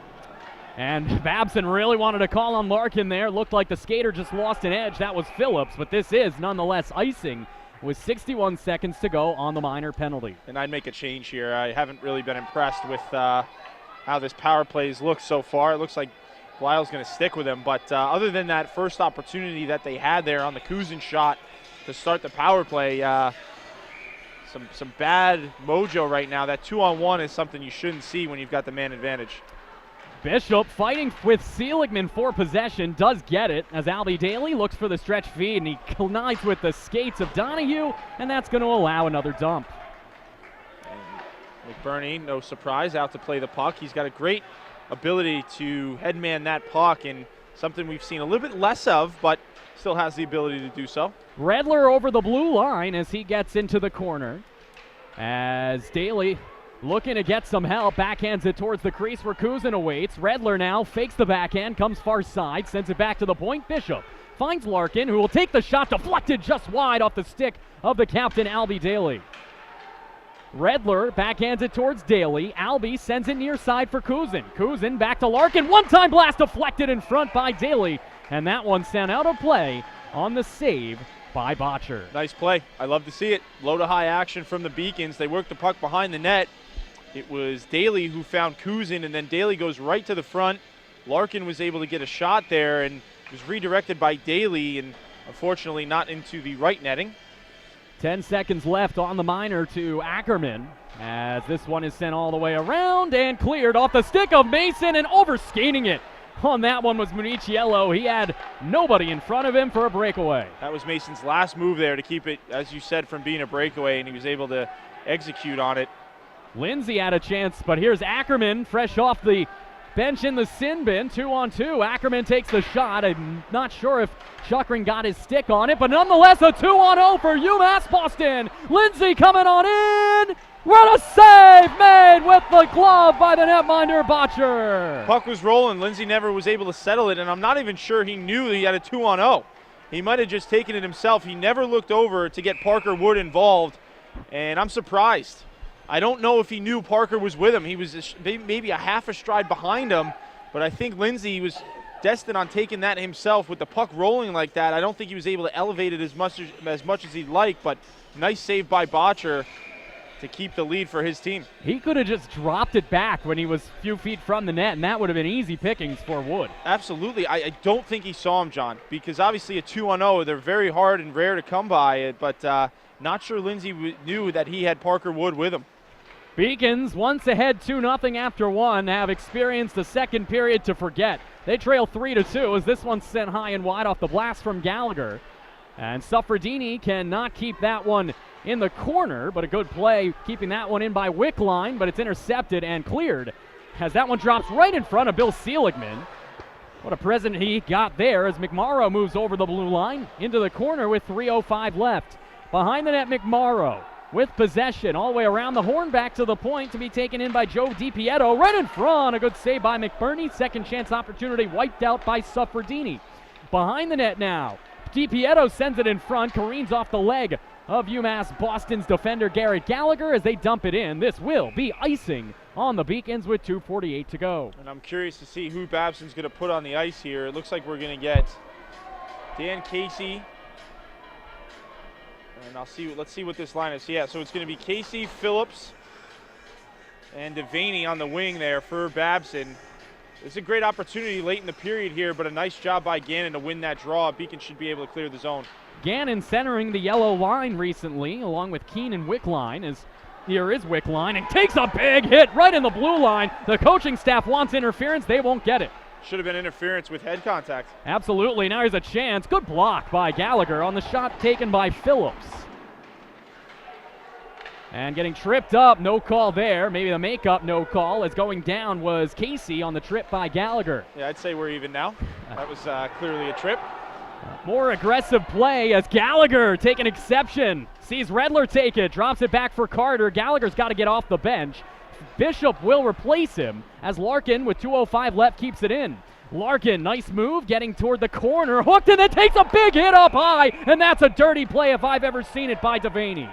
Yeah, I'm surprised.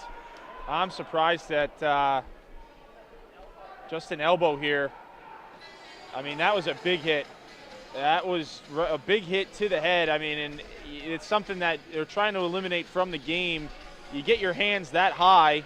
I mean, Matt, Colin Larkin is 6'3", Rob Devaney's 5'8". To elbow him in the face, you almost have to do jumping jacks. And it looks like John Casper. It's not Devaney, it's Casper who's actually going to sit. But you said it. Regardless, you've got Larkin listed at 6'3", and I understand, you know, the players Casper's trying to make a play and not allow Larkin to the front of the net, but you got to be cognizant of, you know, where your hands are, and you saw on that hit, he got him way high. Larkin seems to be fine as he'll be on the ice.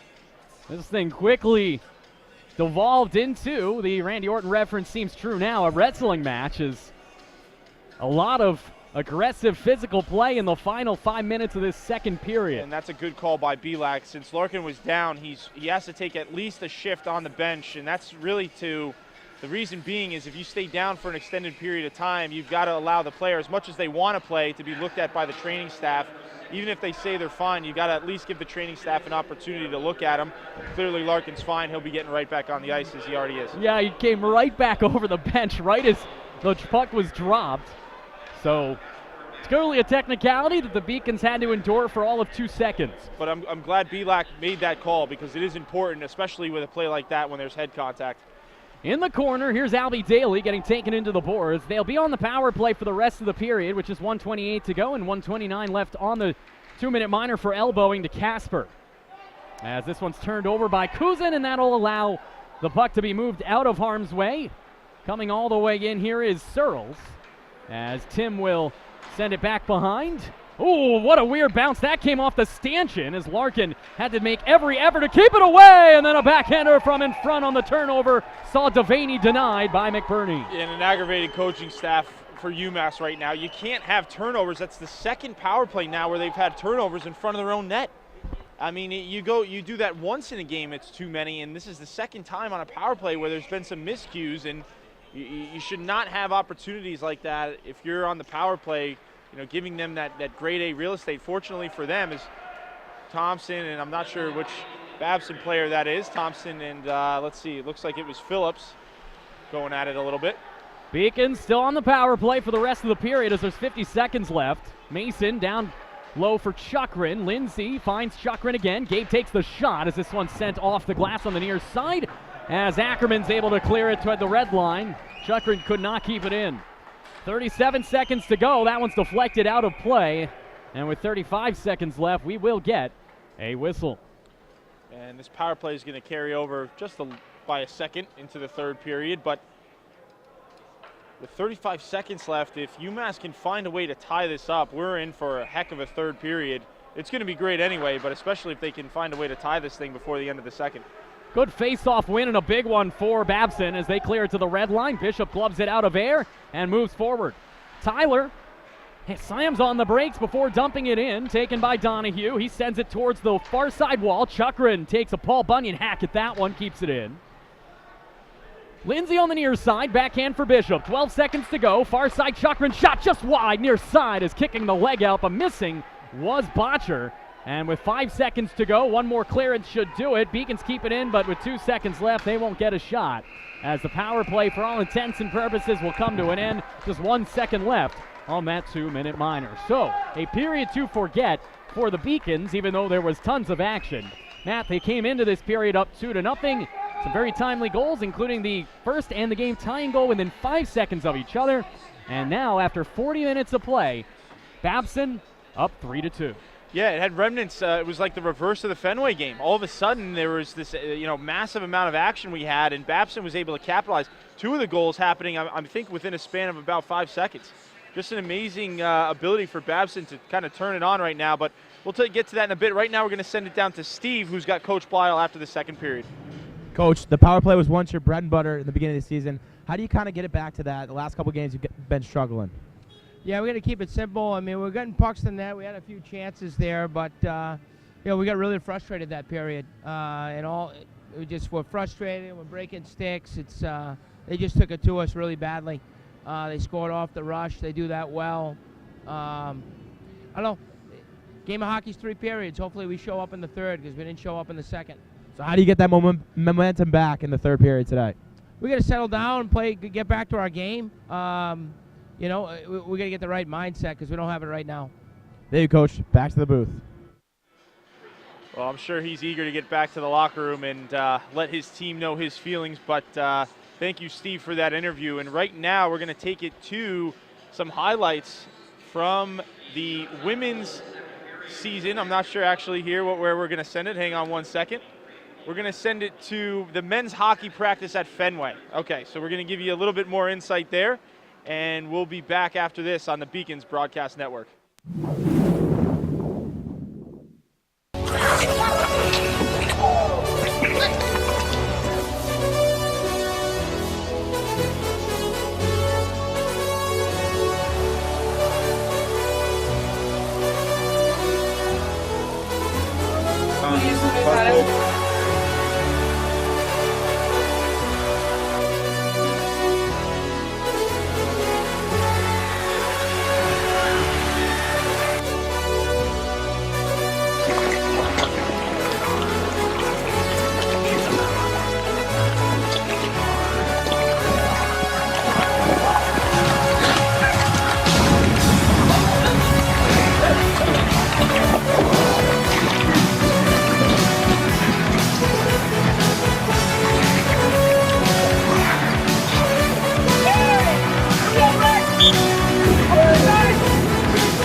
second period to forget for the UMass Boston Beacons. Welcome back to the second period intermission report along with Matt Meisenbacher. I am John Scudris, and Matt, UMass Boston outshot Babson 17-10 in the second period to take a 36-23 shots on goal advantage. However, they were outscored 3-0 on goals by Dan Casey and 2 from Tommy Municiello, got credited with the second. They trail 3-2 after 2. What's Coach Villau telling his club right now? They're getting ripped, I can tell you that. That's an absolute guarantee based on the performance they had in that second period, relinquishing their 2-goal lead, giving up 3 goals, not having an answer for it. Defense all of a sudden was porous. Babson was able to get into the zone and find high scoring opportunities off of a lot of their rushes. Guarantee you that Coach Blau is going to try to jar them back to life here a little bit. Coming in, the positive side being is you're only down 1. You built yourself a nice lead. Now that lead's gone, but you're only down 1 goal here, and you're at home. You've got the fans on your side. You've got the momentum that you've got to, the 2 points already had from Fenway. You're looking to actually make it a clean sweep, but there are some positives here. They've got to find a way to stop Municiello. He's their top point scorer. You see here tonight, he's got 2 goals already. They don't need him getting a third. Absolutely. Saturdays have been a day to forget as well for the Beacons this year. They've yet to win. After one period, it looked good. Yeah. And then here we are again on the bad end of a 3-2 deficit on a Saturday. And again, that's in the back of your head. And again, you ask a player, they're going to tell you it doesn't exist, and we don't think about that. But I guarantee you, in playing this game, you think, man, what is it going to take for us to win a Saturday hockey game here? And you kind of keep it to yourself. You obviously don't want to be spreading the bad vibes, but you think, oh my God, we're 2-0 here, and now all of a sudden down by 1. They're going to need a good effort here in the third period, and they've had their opportunities, just haven't been able to capitalize in that period. Absolutely. Saturdays have not been for the boys for UMass Boston this season, as they have yet to win. We'll see if they can bounce back in the third period to take the lead and eventually the victory. Well, as we continue along here on the intermission report, let's take a look at men's basketball highlights of their 81-63 triumph over the Anchormen of Rhode Island College. That's up next, right here on the Beacons Broadcasting Network. Looking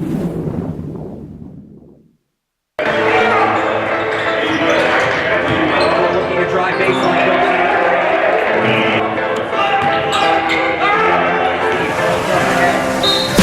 Drinking a German beer with a Cuban cigar in the middle of Paris with a Dominican bar.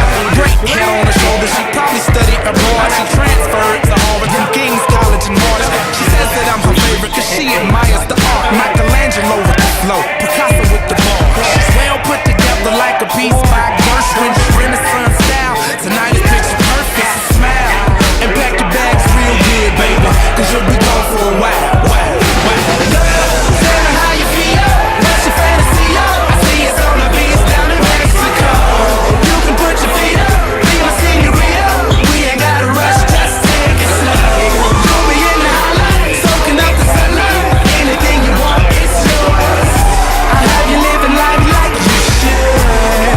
You say you never had it so good.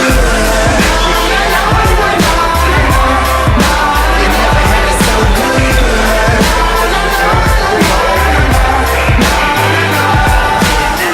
Suffering from first class cabin fever, 5-hour layovers from Norway to Egypt.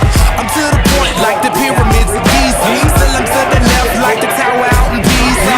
I'm feeling single, baby, I could use a feature. Swagger like Caesar, I'll get you a visa. We can go to Italy and maybe see the Colosseum. I'll be Da Vinci if you be my Mona Lisa and I smile. So pack your bags real good, baby, cause you'll be gone for a while. Tell me how you feel, what's your fantasy? I see it's on the beach down in Mexico. You can put your feet up, be my senorita. We ain't gotta rush, just take it slow. You'll be in the highlight, soaking up the sunlight. Anything you want, it's yours. I have you living life like you should. You say you never had it so good.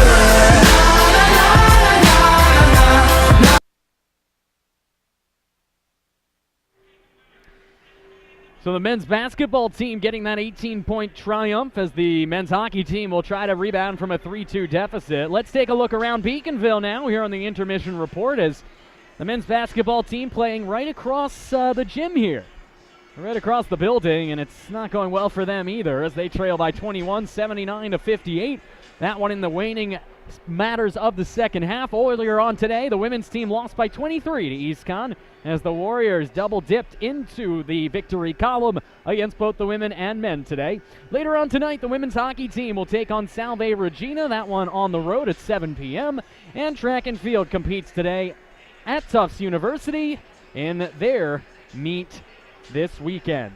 As we take a look at the NEHC scoreboard, a big day for NEHC athletics as you see Norwich tying up Southern Maine in that second period. It's 1-1 after 2. Castleton getting out on top of St. Anselm 2-0 as the Spartans are looking to get yet another victory on this campaign. And Skidmore College up in front of New England College 2-1. That one is after 1 here in the NEHC. Later on tonight, Daniel Webster will play host to St. Michael's as they look to get back in the win column at home. We'll go to one more break here on the Beacons Broadcasting Network Intermission Report. Take a look at highlights of women's hockey. When we come back from that, we will have highlights of the second period of this game. And if you're a Beacons fan, as we think most of you are, we might as well call them lowlights. Right now, it's 3-2 Babson right here on the Beacons Broadcasting Network.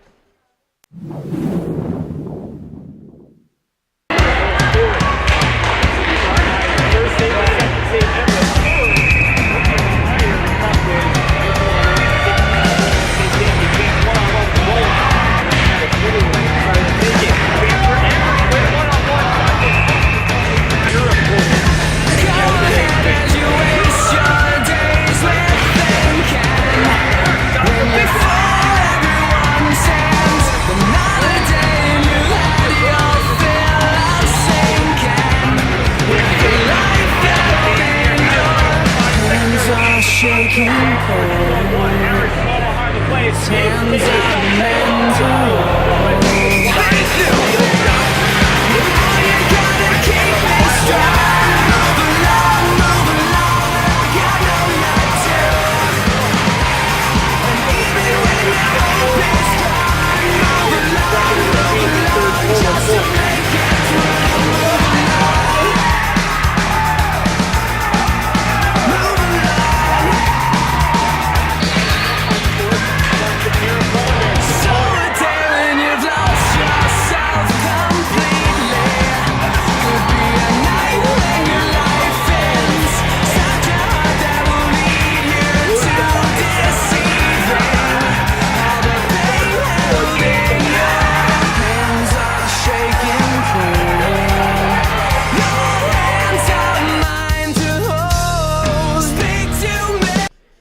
So the Beacons trailing 3-2. Welcome back to the Beacons Broadcasting Network. Along with Matt Meisenbacher, I'm John Skudras. Matt, let's take a look at highlights of that second period. They'll be rife with Babson goals, and we begin with their first. Let's do it. You see here the 2-on-1 coming across here, and late coming back, was able to slide that back. I believe it was Bishop who was late getting back there. That started the scoring early in the period, and then literally right thereafter off the draw, next wrist shot there by Municiello.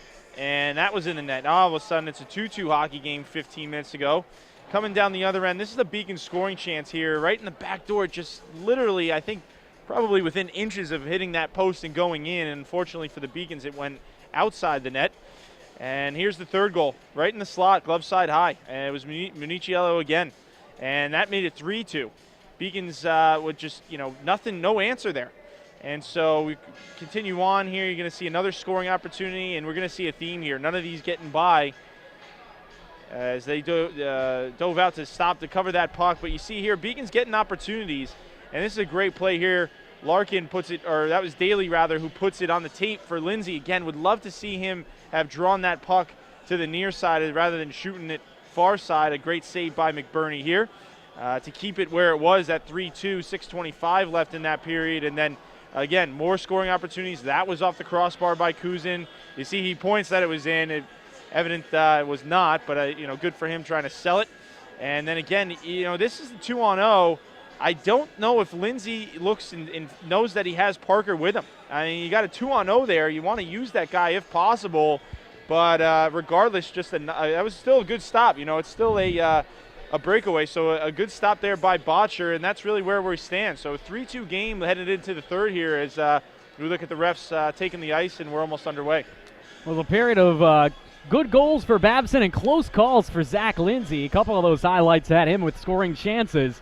Just unable to punch things home was Zach, the senior from Egg Harbor Township, New Jersey. So with just a few minutes to go until the opening face-off of the third period, we will go to one more break here on the Intermission Report. When we come back, we will have the exciting conclusion of this matchup between Babson and UMass Boston right here on the Beacons Broadcasting Network.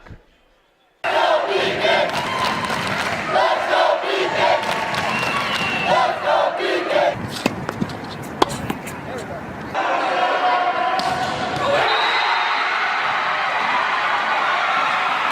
Come on, Jake! As usual, she wins it. A chance in front. Her shot is in the net. Crystal elated. Yet another goal. Please make a gift to the Beacon Athletic Fund today. We want you on our team.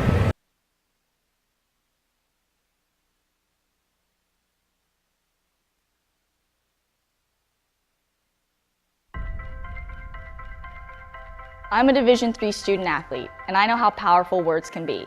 The term gay doesn't mean stupid, lame, or less than. So I pledge to speak up if I hear the term gay used in a derogatory way or any other homophobic terms. If you can play in Division III. I'm a Division III student athlete, and my teammates unconditionally accepted me as part of their family. So now I pledge to do the same for others. If you can play in Division III.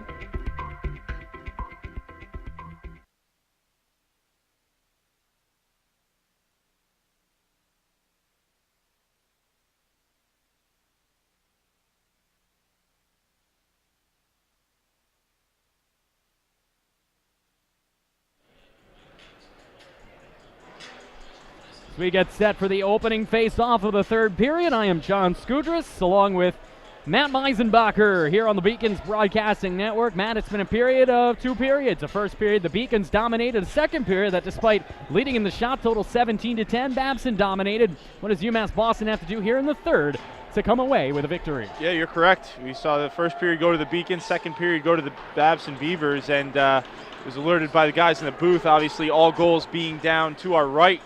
By the Zamboni doors, and haven't had any down on the far end, which I guess is good if you're a UMass fan. Keys to success, John, really, let's keep it simple here. You got to stay disciplined. Control your emotions and limit those turnovers. I think if the Beacons can do those three things, they're going to be successful today. Opening face-off won by UMass Boston, but sent into the netting on a deflection from the shot of Bishop. So with just 6 seconds into this third period, we are all evened up. 5-on-5 hockey. Jockeying for the possession out the face-off, and it's won by Babson.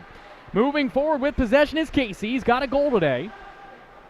Dan sends it around the end boards. Larkin takes a nice little whack at the stick of Phillips, and eventually Michael emerges with it. A backhander right into the glove of McBurney. He's got to cover as Phillips was bearing down on him. Got to be harder on pucks there in your own zone. We've seen that be a trend today. Another opportunity for Babson. Beacons are fortunate. None of these shots have cost them, but they've turned the puck over in their own zone, and really just the worst spot, right in that zone, that slot zone area. It hasn't created much for Babson, but those turnovers are really going to eventually come back to haunt you. Early in the third period, UMass Boston out shooting Babson exponentially through two periods, but trailing 3-2. 3 unanswered for the Beavers as Lindsay, who struggled today despite some scoring chances, or at least had bad puck luck, not able to get it home, is unable to keep that one on his stick. And what a save by McBurney, is tumbling down to his left as Ackerman face off in the Beacons defensive zone. Yeah, good glove save. That was a tough shot there. That thing was coming in hard. It looked like Brazel was the one who let that go. And a good stop there by McBurney. Albie Daly will take the face-off from the left of Bailey McBurney's crease as he jockeyed for it with Matt Brazel. Albie wins it. And a good outlet pass connects with Albie, drops it back for Lindsay, and Lindsay tried to go back to Albie, and really awkward play there. Luckily, Thompson was able to get possession and send it home. From behind the net, here is Donahue, sends it off the boards, careening towards the catwalks, but Brazel able to keep it with possession. He goes for the hit on Chukrin, and now he's just sitting on the puck. It trickles away from him. He trips Chukrin, instead of turnover in front. What a save! McBurney, the puck is loose. It's still loose and eventually cleared on a one-time chance from Ryan Gouveia. All alone in front, Gouveia with an absolute hammer And a good save by McBurney. It's going to be icing, so the Beacons aren't going to be allowed to change. That's a huge stop, and that puck was loose, John. Beacons were able to get to it before Babson, but a great opportunity for the Beavers and a good save by McBurney. Well, Brazel was laying on the ice in prone position, just waving his stick, made contact at least with Chakrin, and that allowed that chance to happen. So, boy, oh boy. Already Babson pressing here in the third period. This is a different Babson team than we saw on Thursday night. Without question. And you knew coming into the game that this was going to happen, that it was going to be, you could take what you wanted from Thursday's game, but that this was going to be a little bit more of what we're used to and seeing these teams. Oh my goodness gracious, Garrett Gallagher absolutely obliterates Bill Seligman in the corner. What a hit by Gallagher. Oh my goodness. I mean, he's a strong kid, but that is out of this world. That hit was huge. Oh my goodness, Gallagher looking like Zdeno Chara in the corner, and Bill Seligman looking like Max Pacioretty. 3-2 here in the third period as UMass Boston trying to get back in this one, down by a goal. That was just a huge hit by Gallagher. Opportunity, a nice save there by McBurney, but I'll tell you, we're still feeling the effects of that hit. Lindsay trying to go around the defense. Good play by DiPietro, and now he connects with McMorrow. Matt McMorrow dumps it for Seligman, who no rest for the weary after taking that hit. He's right back up. Drop pass and a one-timer from the point by DiPietto's blocked down. Good play by McMorrow, able to get it down towards the dot to Gouveia, but eventually emerging and moving forward with it is Safradini. Dante collides with the referee, and that allows the puck to be dislodged. And now behind the net, Seligman gets control. That was a big block there by Lindsay. He seems to be laboring a bit on the bench. He's fine, but I think it might have caught him in a bad spot. Beacons send it towards neutral ice. That was Bishop. As getting the hit there was Casper, and moving forward is Parker Wood. Wood looking for his man in front. That's Sifferlin. Poked to Bishop with a shot, and that one collides with Parker Wood on the near side.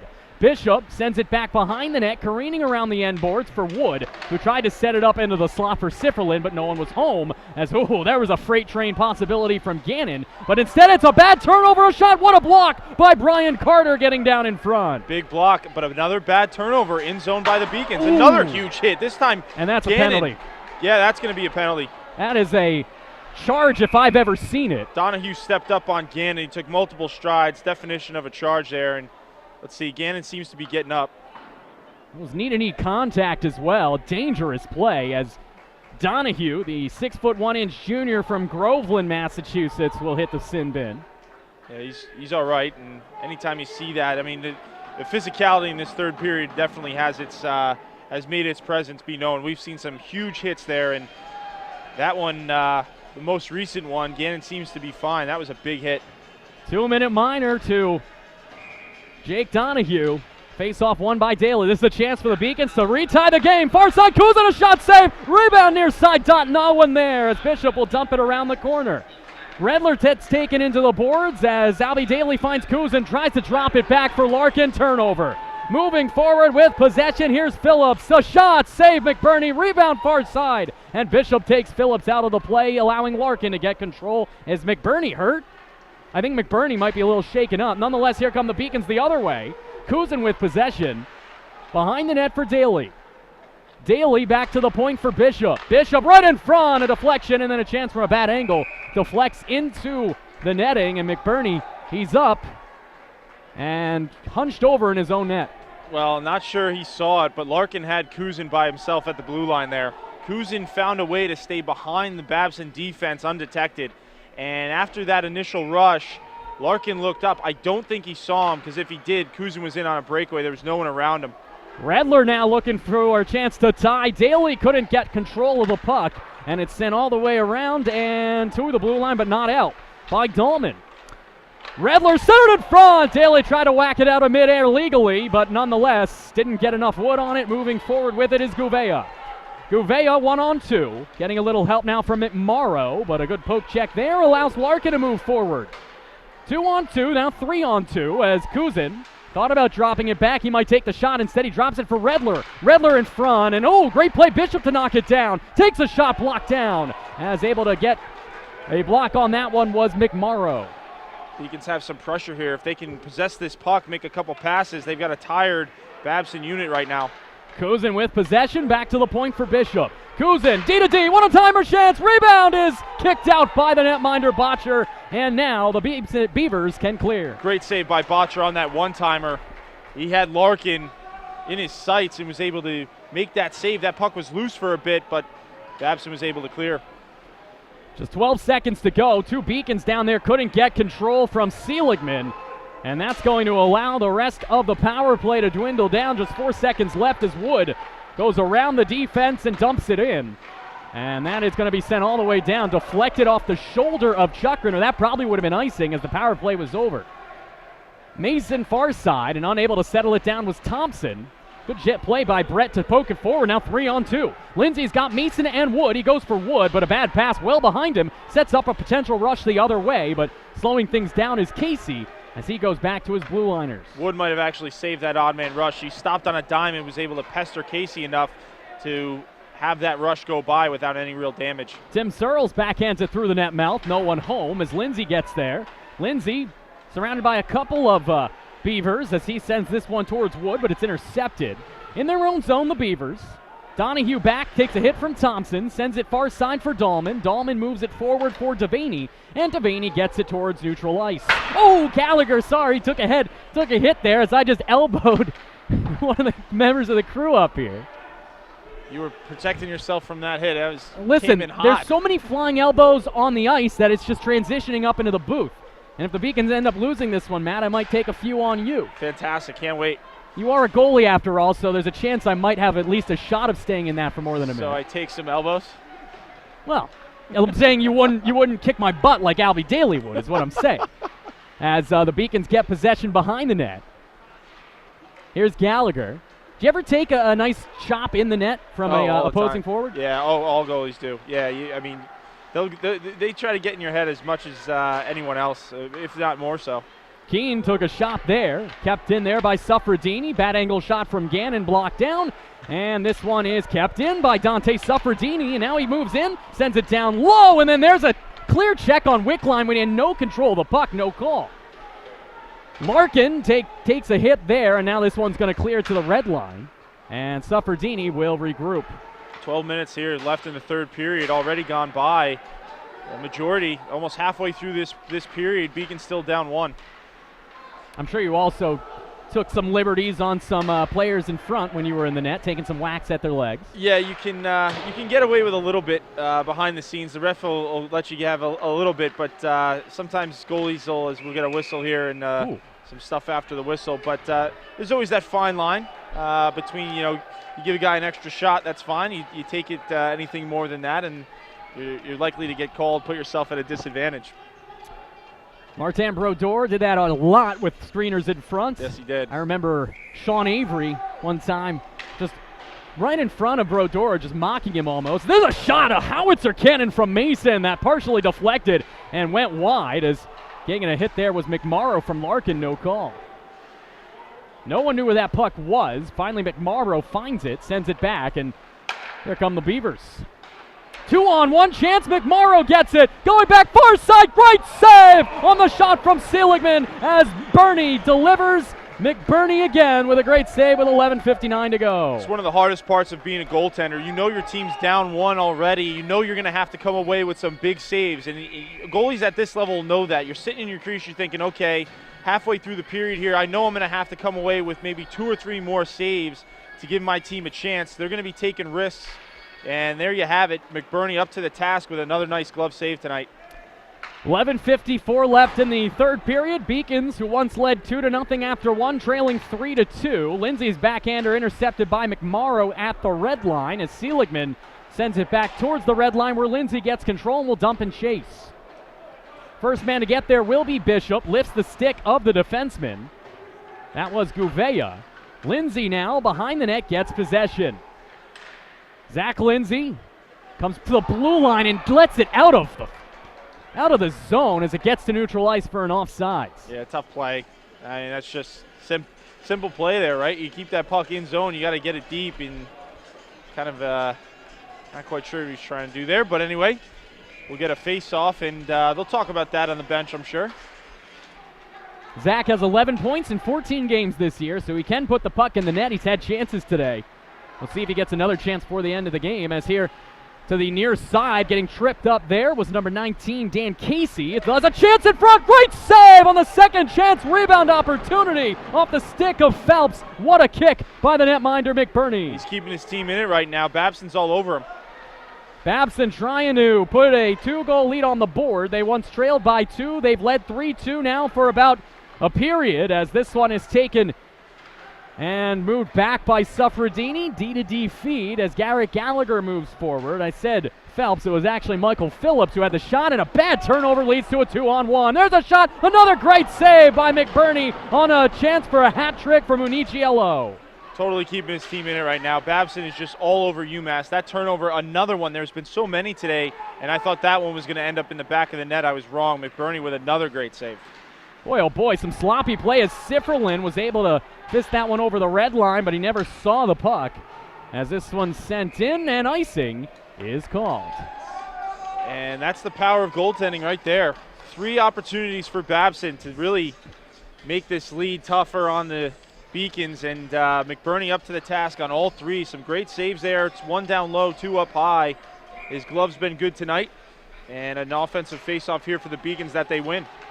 Beacons do win the face-off, as sending this one wide of the net was Chukrin. Kuzin coming in late, and from the near side circle, unable to get it by a blocker in front. Mason tees it up off the end boards.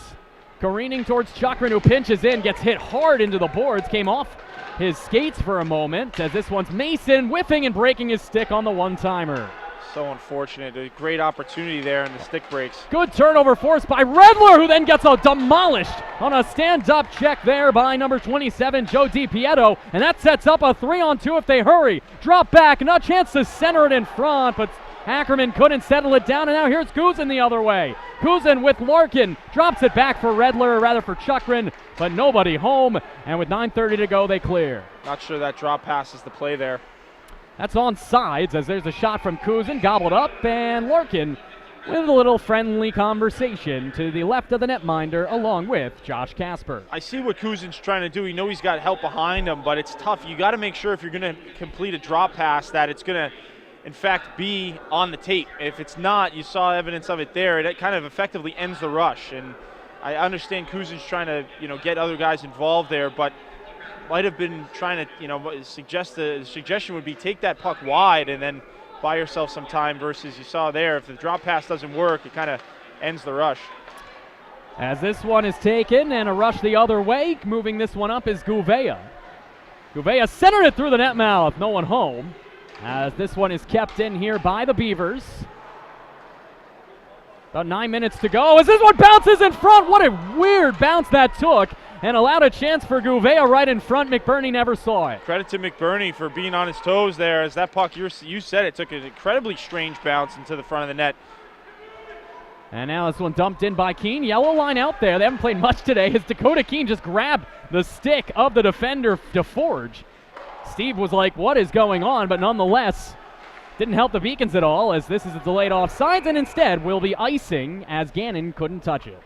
And time starts to really be an issue here, as you're within, you're under that 10-minute mark, and that's when things start to get dicey if you don't have the lead. And so this yellow line is going to have to stay out there for a big defensive draw against the Babson team that's done well today on faceoffs, and it's going to be Phillips in the faceoff circle against Gannon. This is a big draw here, John. And it is won by Babson, a chance off the faceoff win taken there by Casey, but high and wide. DiPietro keeps it in from the point, a shot blocked down by Bishop, and Tyler is able to move it out of their own zone and eventually gets his stick poked away. That thing shot up in the air like a mortar shot and careened towards the ice, as this one near side. Behind the net, Gannon fighting for possession along with Rob Devaney, and eventually it is Drew emerging from it, but instead it's kept in by DiPietro. 8 minutes to go, third period action. This is the Beacons Broadcasting Network.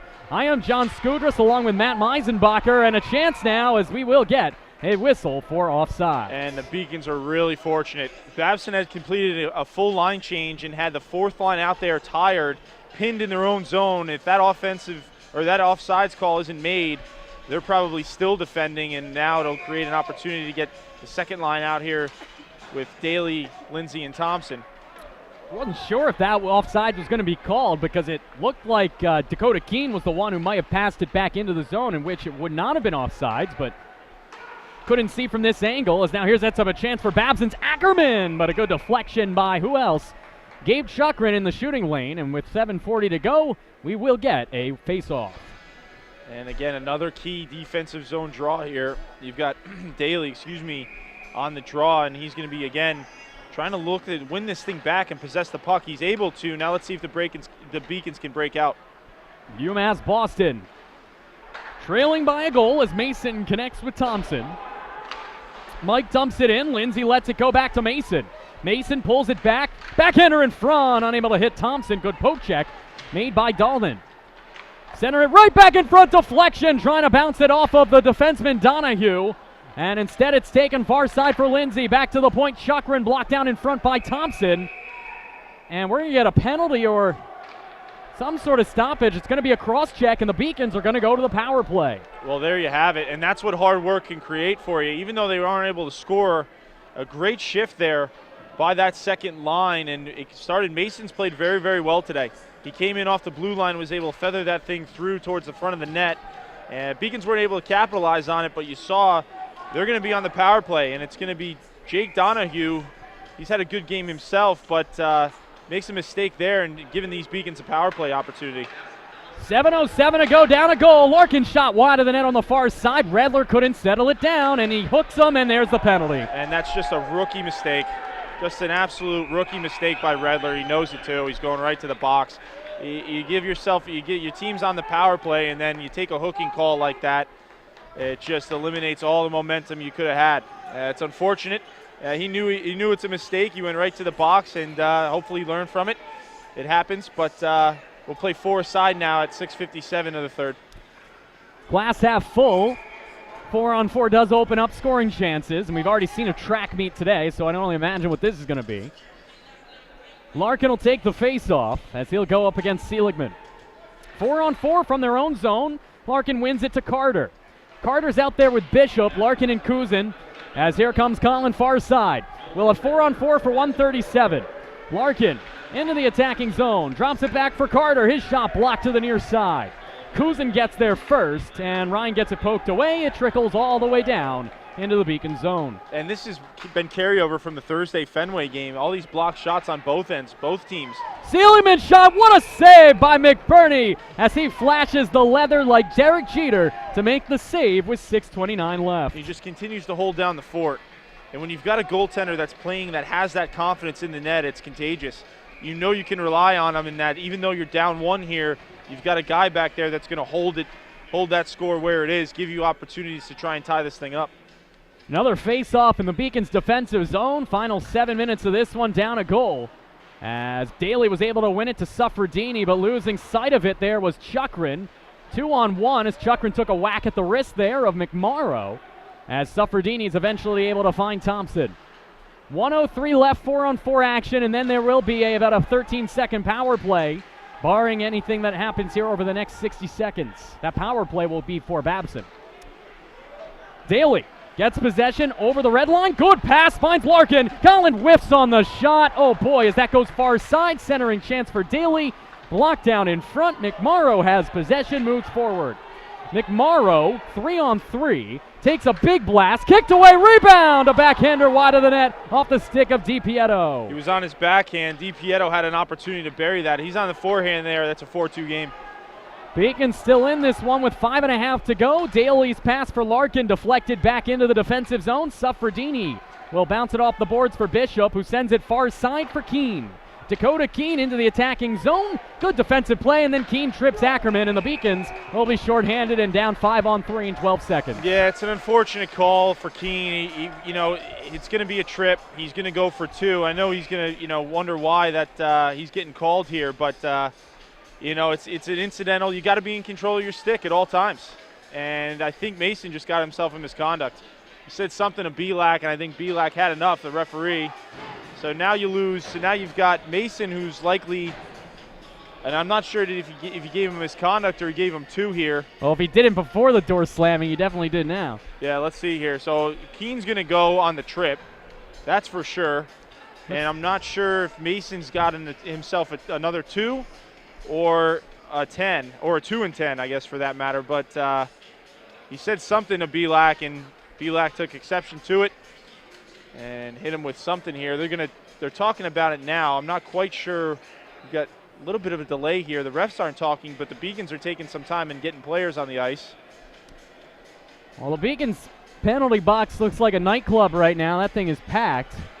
5:22 left in the third period, down a goal. They're going to be down 5-on-3 soon enough, as in 12 seconds there'll be about a 15-second 5-on-3 before it'll be 5-on-4 for about a minute 30. Face-off is won by Babson. The next goal could be critical. DiPietro, near side. Back to DiPietro from the top of the slot. Joe goes far side looking for Municiello. As Seligman sends it back to DiPietro. It's a 5-on-4. As this one's sent in, a rebound, McBurney get back to make a great save as he denies another chance for these Beavers of Babson College. I think it's going to be too many men on the ice. Beacons are going to get another call. Huge save by McBurney. It should have been 5-on-3, right? And they had 4 guys out there. It should have been 5-on-3. They had 4 guys, exactly. So you've got McBurney really holding down the fort. Another great save by the goaltender, and the Beacons are just falling apart. This is tough to see. I mean, you've got to understand the situation. You've got a guy coming out of the box there. I don't know how that happened. And all of a sudden, instead of a 5-on-3, you got a 5-on-4. Now that the fans were calling for it, the fans recognized it. I think the Beacons are trying to say, and quite honestly, John, I don't know the argument here. I mean, it was a 5-on-4. Yeah, I mean, the argument, I guess, could be that maybe they're confused by the Mason penalty, but it should have been a 5-on-3, and instead you've got 4 players on the ice. I'm not too sure what their argument is here, but apparently they've got a valid one because the refs are giving them the time of day. Well, I don't know. I knew it was going to be a 5-on-3 in 12 seconds, and then after that expired, I saw a 5-on-4. It was awkward. I'm glad that I wasn't the one that was wrong, although I'm not happy that the Beacons were, as now if they do call a penalty here, I mean, they're going to be shorthanded for a large majority of the rest of this game down a goal, regardless of whether or not Babson can score. They're in tough shape with under 5 to play here, and now we're trying to sort out what's going down. They're going to send Sifferlin. Sifferlin's going to go. I mean, we've only got 2 spots for penalties on the scoreboard. Well, that one will expire soon. So we'll know what's going on in about 2 seconds, but regardless, this is going to be a 5-on-3 for Babson, and no matter which way you shake this, it's just a matter of how long you're going to be shorthanded afterwards.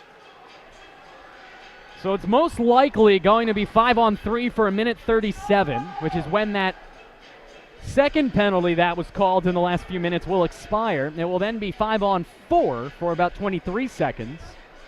I'll be curious after the game to understand. We'll hopefully have a post game. Hopefully, you know the case, but we can figure out what's going on here. There's clearly some confusion as to that penalty for too many men, but in any event, again, it's a 5-on-3 here for Babson, and they can really put this game away. They've got them on the ropes right now. An elongated minute 30 left on the 5-on-3 after the mistake, a bench minor for too many men on the ice on UMass Boston. Behind the net, here's Chukrin. Killing this off would be momentous, not only to avoid going down 2, but also to gain momentum for the final 2 minutes of the game. It's imperative. If you're going to have a shot at tying this game up, you've got to be able to kill off this 5-on-3 here. We'll see if McBurney can be a brick wall. Here comes a chance for Seligman. All the way around the horn he comes. DiPietro gets his pass right back down to Seligman. Give and go with his defenseman, DiPietro. Ackerman back to DiPietro, fakes the shot. Ackerman will take it, and that one wide just off the near side. And the Beacons can clear. It's amazing to watch Daly, Chukrin, and Gallagher there. The communication was pristine. They weren't going to allow Babson to confuse them, and some of the plays that they were running there, easily you could lose your man. Great communication by the penalty kill unit there. Carter and Bishop, the defenders. The forward is Wickline, and a great play by Carter to clear it to the near side. And now we've got a Let's Go Beacons chant. The crowd's getting into it and trying to cheer their team on to get this 5-on-3. They're about halfway through, and If they can kill this off, they should have momentum for the rest of the game. 20 seconds to go in the 5-on-3, and then we'll have about 25 seconds of 5-on-4. Carter behind the net fighting for it, gets it poked towards Wickline, and Wickline is able to clear. Yes, he does. As this one gets to the red line, that should do it for the 5-on-3, just 2 seconds left. And hopefully the Beacons know the situation, don't take another too many men on the ice penalty. Great poke check by Bishop. 20 seconds to go in the 5-on-4. Keene is out of the box as he's on the ice behind the net, fighting for it. And now this one comes near side. Shot from a bad angle. Save McBurney and cleared by Carter. What a shift. Shorthanded for Brian Carter with 5 seconds left. Yeah, it looks like they're going to be able to kill this off as that clock's going to expire. You've got under 3 minutes now to try to get this tied. Beacons kill off a 1-minute, 35-second 5-on-3 power play for the Babson College Beavers. 2:50 to go in regulation time. They trail 3-2 right here on the Beacons Broadcasting Network. Daly with possession, dumps it in. Keene will chase after it along with McGregor. Behind the net, Daly picks it off on the far side wall, but a good play to poke it away from him by Donahue and lead a 3-on-2 rush the other way. Donahue takes the shot, deflected by Chukrin, and McGregor will regain possession. He should send it around the end boards. He does, as Gallagher gets control. Saucer feed, and those darn catwalks, as they will stop play with 2:18 to go. And the downside to that is you're going to have now an in-zone draw, another defensive draw. And that's just, it's really, really imperative. You know, obviously draws are important, but you know, if you give Babson the win here and they are able to possess, you're going to lose yourself another, 20, 30 seconds. So big draw here, probably the biggest of the game. Ooh, Suffredini made a hit there, and I think he thought he was going to get called for it. He didn't. As this one is Larkin stretching it, looking for Kuzin, couldn't settle it down, and that is a big icing on UMass Boston. Not the end of the world. I'm okay with that play. You know, you're trying to get a stretch pass to one of your top guys in Kuzin, and even though you aren't able to connect, and now you've got to have another defensive draw, you got to take some risk. You know, down one with only 2 to play, you got to take some risk here to try and tie up. And they're going to send Kuzin out wide off this draw, but unfortunately they lose it again. They do, as it's dumped all the way around by DiPietro, back towards the far side for Redler, who gets his legs taken out from under him. No call. Larkin couldn't poke check it. Instead, it's sent back behind the net. Good play, as that sets up a chance, as Brazel was looking to send it forwards. Less than 2 minutes to go. Beacons just have to get possession. They have not been in the offensive zone for any extended period of time in a long time. And they're discombobulated right now, having trouble on the breakout. They've really putting themselves in a tough spot here, as we've only got a minute and a half left in this game. They've got to get in the Babson zone. Bishop couldn't get anything on that one, as McBurney has to stay in his crease. 90 seconds left in regulation time. Beacons once led 2-0. They now trail 3-2. Good poke check play made there, as Chukrin, who else, is able to send it forward. Kuzin, and a bad bounce. It hit off the ref, and Kuzin is angry. Yeah, that's a really tough break. I mean, that pass was going to be right on the tape from Larkin to Kuzin, and unfortunately hits the linesman's skate. Now it's going down the other end. This one gobbled up. McBurney's going to play it like Martin Brodeur. He's adept to do, but he didn't get it out of the zone. Well, that's not going to help anybody except for Babson. With 60 seconds left, it's taken into the boards, and they're going to call a penalty on UMass Boston. From the other end. Oh, my God. At this stage of the game, a minute left to make a call. You're not even in the zone. You're in the neutral zone, and make that call. And that's essentially going to make things very difficult for UMass to get back into this hockey game, as they're going to be shorthanded again. It was a cross check. And there you hear Beacons are going to take a timeout. Tough, but you know what? A little bit of lack of discipline by the Beacons in this period. You know, they've taken penalties. They've given the referees opportunities to make these calls. A little bit of some discipline, lack of discipline. But tough for the referee to be making a call. You got a minute left in the game. You make a call from the zone you're not even in. And Belak's still over by the coaching staff right now, and Well, I mean, not for nothing, but this has been an outstanding game. And to call that with a minute left, away from the puck. You know what, and this is a case of a ref getting involved in the game. Belak does a good job, but he's just notorious for getting involved. You know, Beacons have a timeout right now, and he's over there talking on the bench to the coaching staff and the captain. You know, that's just, quite honestly, John, an obnoxious play. Okay, you've got a timeout with under a minute left, and you've got a referee butting his head in the middle of a timeout with a coach and his team. I've never seen that before. You know, not to ride the refs here. I know it's an easy thing to do, but I've never seen a referee get involved on a timeout like that, especially at this level. Well, Belak be gone with 48 seconds left. The Beacons down by a goal and down a man as this one's deflected into the netting. So the Babson Beavers looking to secure what will be their 9th win if they can hold on. And now the situation, you're shorthanded. You got to find a way to pull the goaltender just to get things back to even. You're going to be shorthanded for the remainder of this game unless obviously Babson scores, but not only do you got to possess the puck now, but you got to find a way to get your goaltender out just to get it back to 5-on-5. The only pro with that is that you can dump it down and not get called for icing from anywhere on the ice, but still not a beneficial play here as Chukrin gets demolished into the boards. No call on what should have been something there as Gabe Chukrin got absolutely hammered.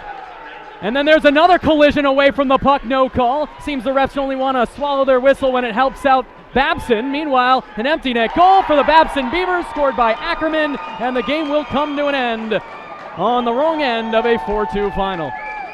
Well, you kind of felt this coming in the third period, and you know, Beacons just weren't able to get it back. They're going to walk out of here with an L, but you know, if that second period is really where it started. Well, the second started in the second period, and it really deteriorated in the second half of the third. Not just the sloppy play, some questionable calls on both ends as Peter Belisle right now gets right up and is going to start grilling the referees here, and I don't blame him. Gabe Chukrin got demolished, almost somersaulted into the glass. So less than a minute after you called a cross-check that nobody in the stadium saw. 8 seconds to go as this one is Garrett Gallagher. It's all over, but the final whistle as Gallagher takes a late whack, and that's going to draw a penalty, and Gallagher doesn't care at all, and I don't blame him. As the Babson Beavers and the UMass Boston Beacons do it again, a fiery affair that ends up leading to a Beacons defeat. The final score, Babson 4, UMass Boston 2, here on the Beacons Broadcasting Network. And Matt, it's going to be interesting to see what carries over if these two teams end up playing in postseason. Oh, they'll find a way to meet each other again. This won't be the end. They split the season series, or the regular season series, with a win apiece. And interesting third period, to say the least. But this game was lost in the second. Beacons came out flat, and Babson found a way to claw their way back into this hockey game. They scored 3 unanswered goals, added an empty net late. Beacons scored 2 of their goals in the first, and that was the end. Had no scoring thereafter. Babson was able to tighten the hatch, and there you have it. You walk out of here with a winnable game for the Beacons, and again, just cannot find a way to win on Saturday. Yeah, you said it. Boy, oh boy. Seems they're finding new ways to lose every Saturday. They've lost overtime games. They've lost games that they trailed the whole time, and now they lose a game that in the first period they led 2-0. The final score 4-2. They salute the crowd, although it's very half-heartedly here at Edward T. Berry Ice Rink. We're going to go to a quick commercial break. When we come back, we'll wrap things up with a bow, give you your 3 stars, and send us on our way to some Patriots football this evening. I'm sure a lot of Boston fans excited for that. I hope for their sake it ends up being ending better than this one did. Again, the final score, the Babson College Beavers 4, the UMass Boston Beacons 2.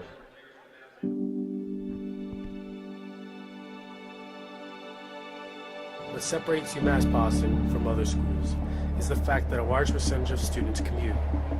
For me, it takes 2 hours each day to go to and from school, but every second has been worth it because the students that come here are serious about learning, they value their education, and understand where it'll take them in the future.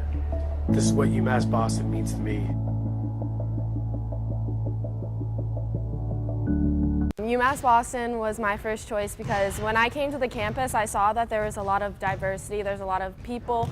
Here there is a lot of international students, so it's really cool to meet people from different countries, different parts of the world. I'm Julia Murphy. I'm from Canton, Massachusetts. I'm Olivia Murphy. I'm from Canton, Massachusetts. We're sisters. We're sisters. I play volleyball and she plays basketball. Here they have a freshman success community. So each major has their own community that you can join as a freshman, and you take classes with them, you do study groups with them. So it was really helpful getting to know people in your major right away. So in health exercise sciences, we have an internship at the end, so it's so much better to have like an advisor helping you out, like telling you which classes to choose. UMass is very public service focused, and it piqued my interest, and I started doing more research on it. I'm very focused on what can I do to make the world around me a better place. My name is Lydia Grasso. I'm a junior at UMass Boston studying sociology and minoring in human rights. Because I won the Chancellor's Scholarship at UMass, it allowed me to go to Cambodia. I was working at the Sihanouk Hospital Center of Hope. I was in the place of something horrible that had happened. I could either go home and kind of forget about that experience and kind of block it out, or I could do something so that things like that never happened again. UMass provides me with opportunities that I wouldn't get anywhere else and gives me a global perspective in a public setting. I definitely transformed at UMass. I'm the first undergraduate alumnus to lead this university. I'm very proud of that. I was literally able to transform my life because of the University of Massachusetts, and I want that for every single student that walks through the door. I did receive a non-athletic scholarship upon entering school. I got the presidential scholarship, which was huge for me. I think there's more opportunities for academic scholarships in Division III. I did receive academic scholarships. Just being involved on campus, being a leader, all those things combined kind of get me recognized. It's a great experience for me.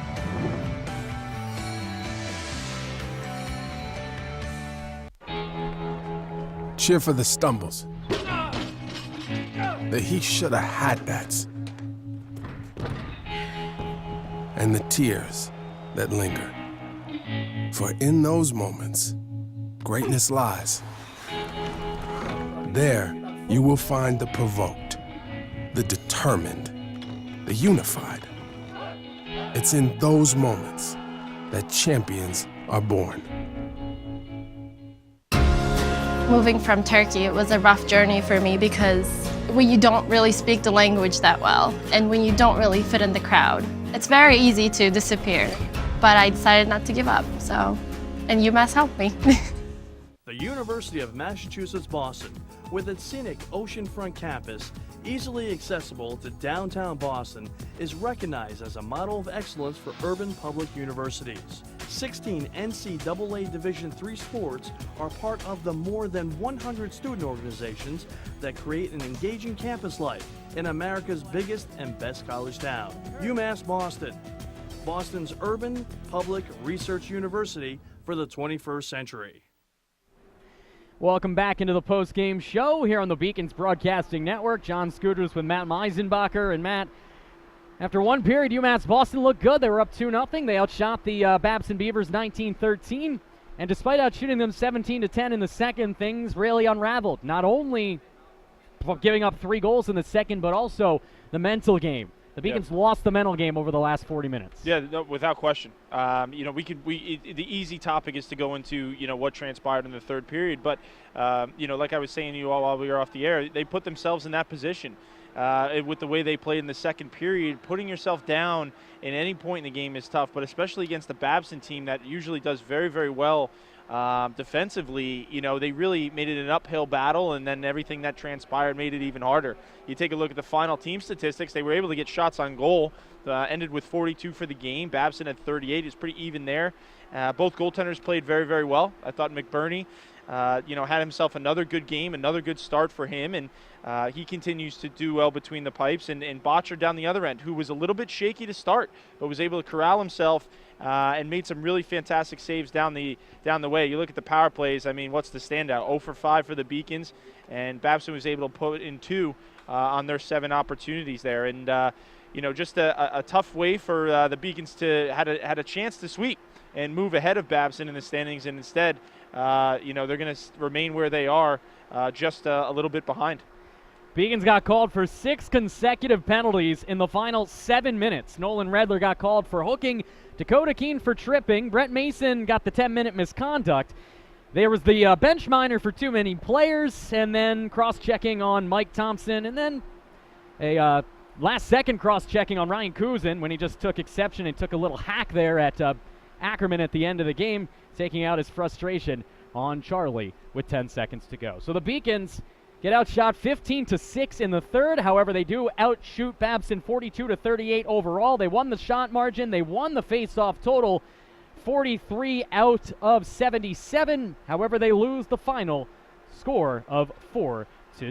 Zach Lindsay had a goal, as did Brett Mason, but 4 straight from Casey and Ackerman, as well as 2 from Uniciello, prove the difference. And let's go to the highlights here of the third period on the Beacons Broadcasting Network post-game show. Not many highlights, Matt, but a lot of low ones. Yeah, we'll start with a McBurney save here. Nice little kick save there to start the period early on. That was only a little more than a minute in. And then, there was a little bit of traffic there. This is one of the Gallagher's many hits you see there. He's such a heavy kid. He skates with authority. And you saw there Carter with a nice block shot here as this puck's going to come through, taking the shooting lane away. He was okay. And a couple saves back-to-back here by McBurney. So here's the rush, that 2-on-1 we saw, and this is a nice glove save. His glove is working again tonight, was able to corral that, and then another nice save here. This one's going to come off the wall towards the slot here, and through traffic he's able to find it, make not 1 but 2 stops to keep his team in it. And as we progress here, you're going to see continuing pattern as McBurney for a while there was playing by himself.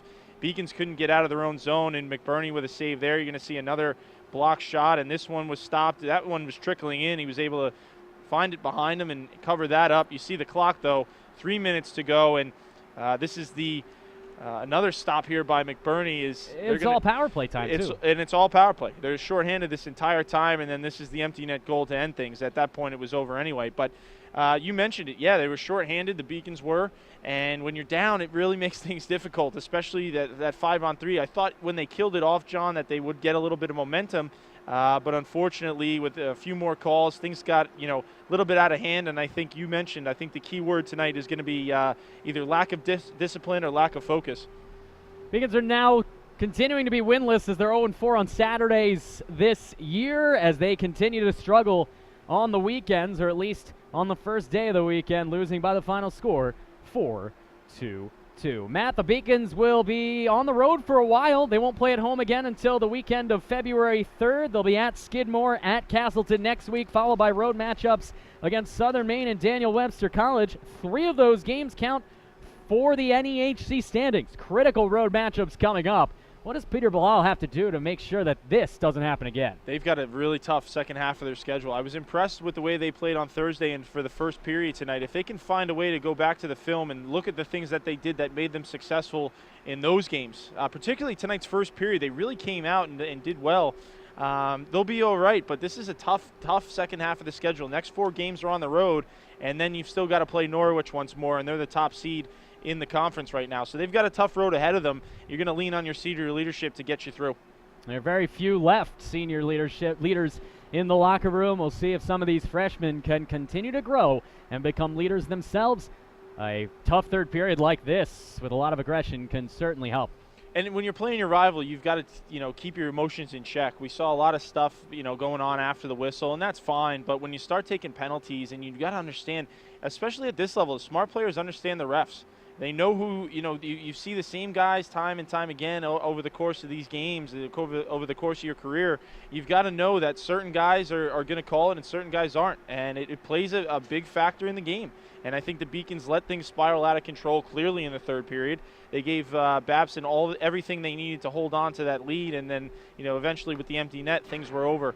But, a winnable game for the Beacons. I think they're going to look long and hard at how this one got away from them. Absolutely. It got ugly at the end, but the refs weren't the reason they lost.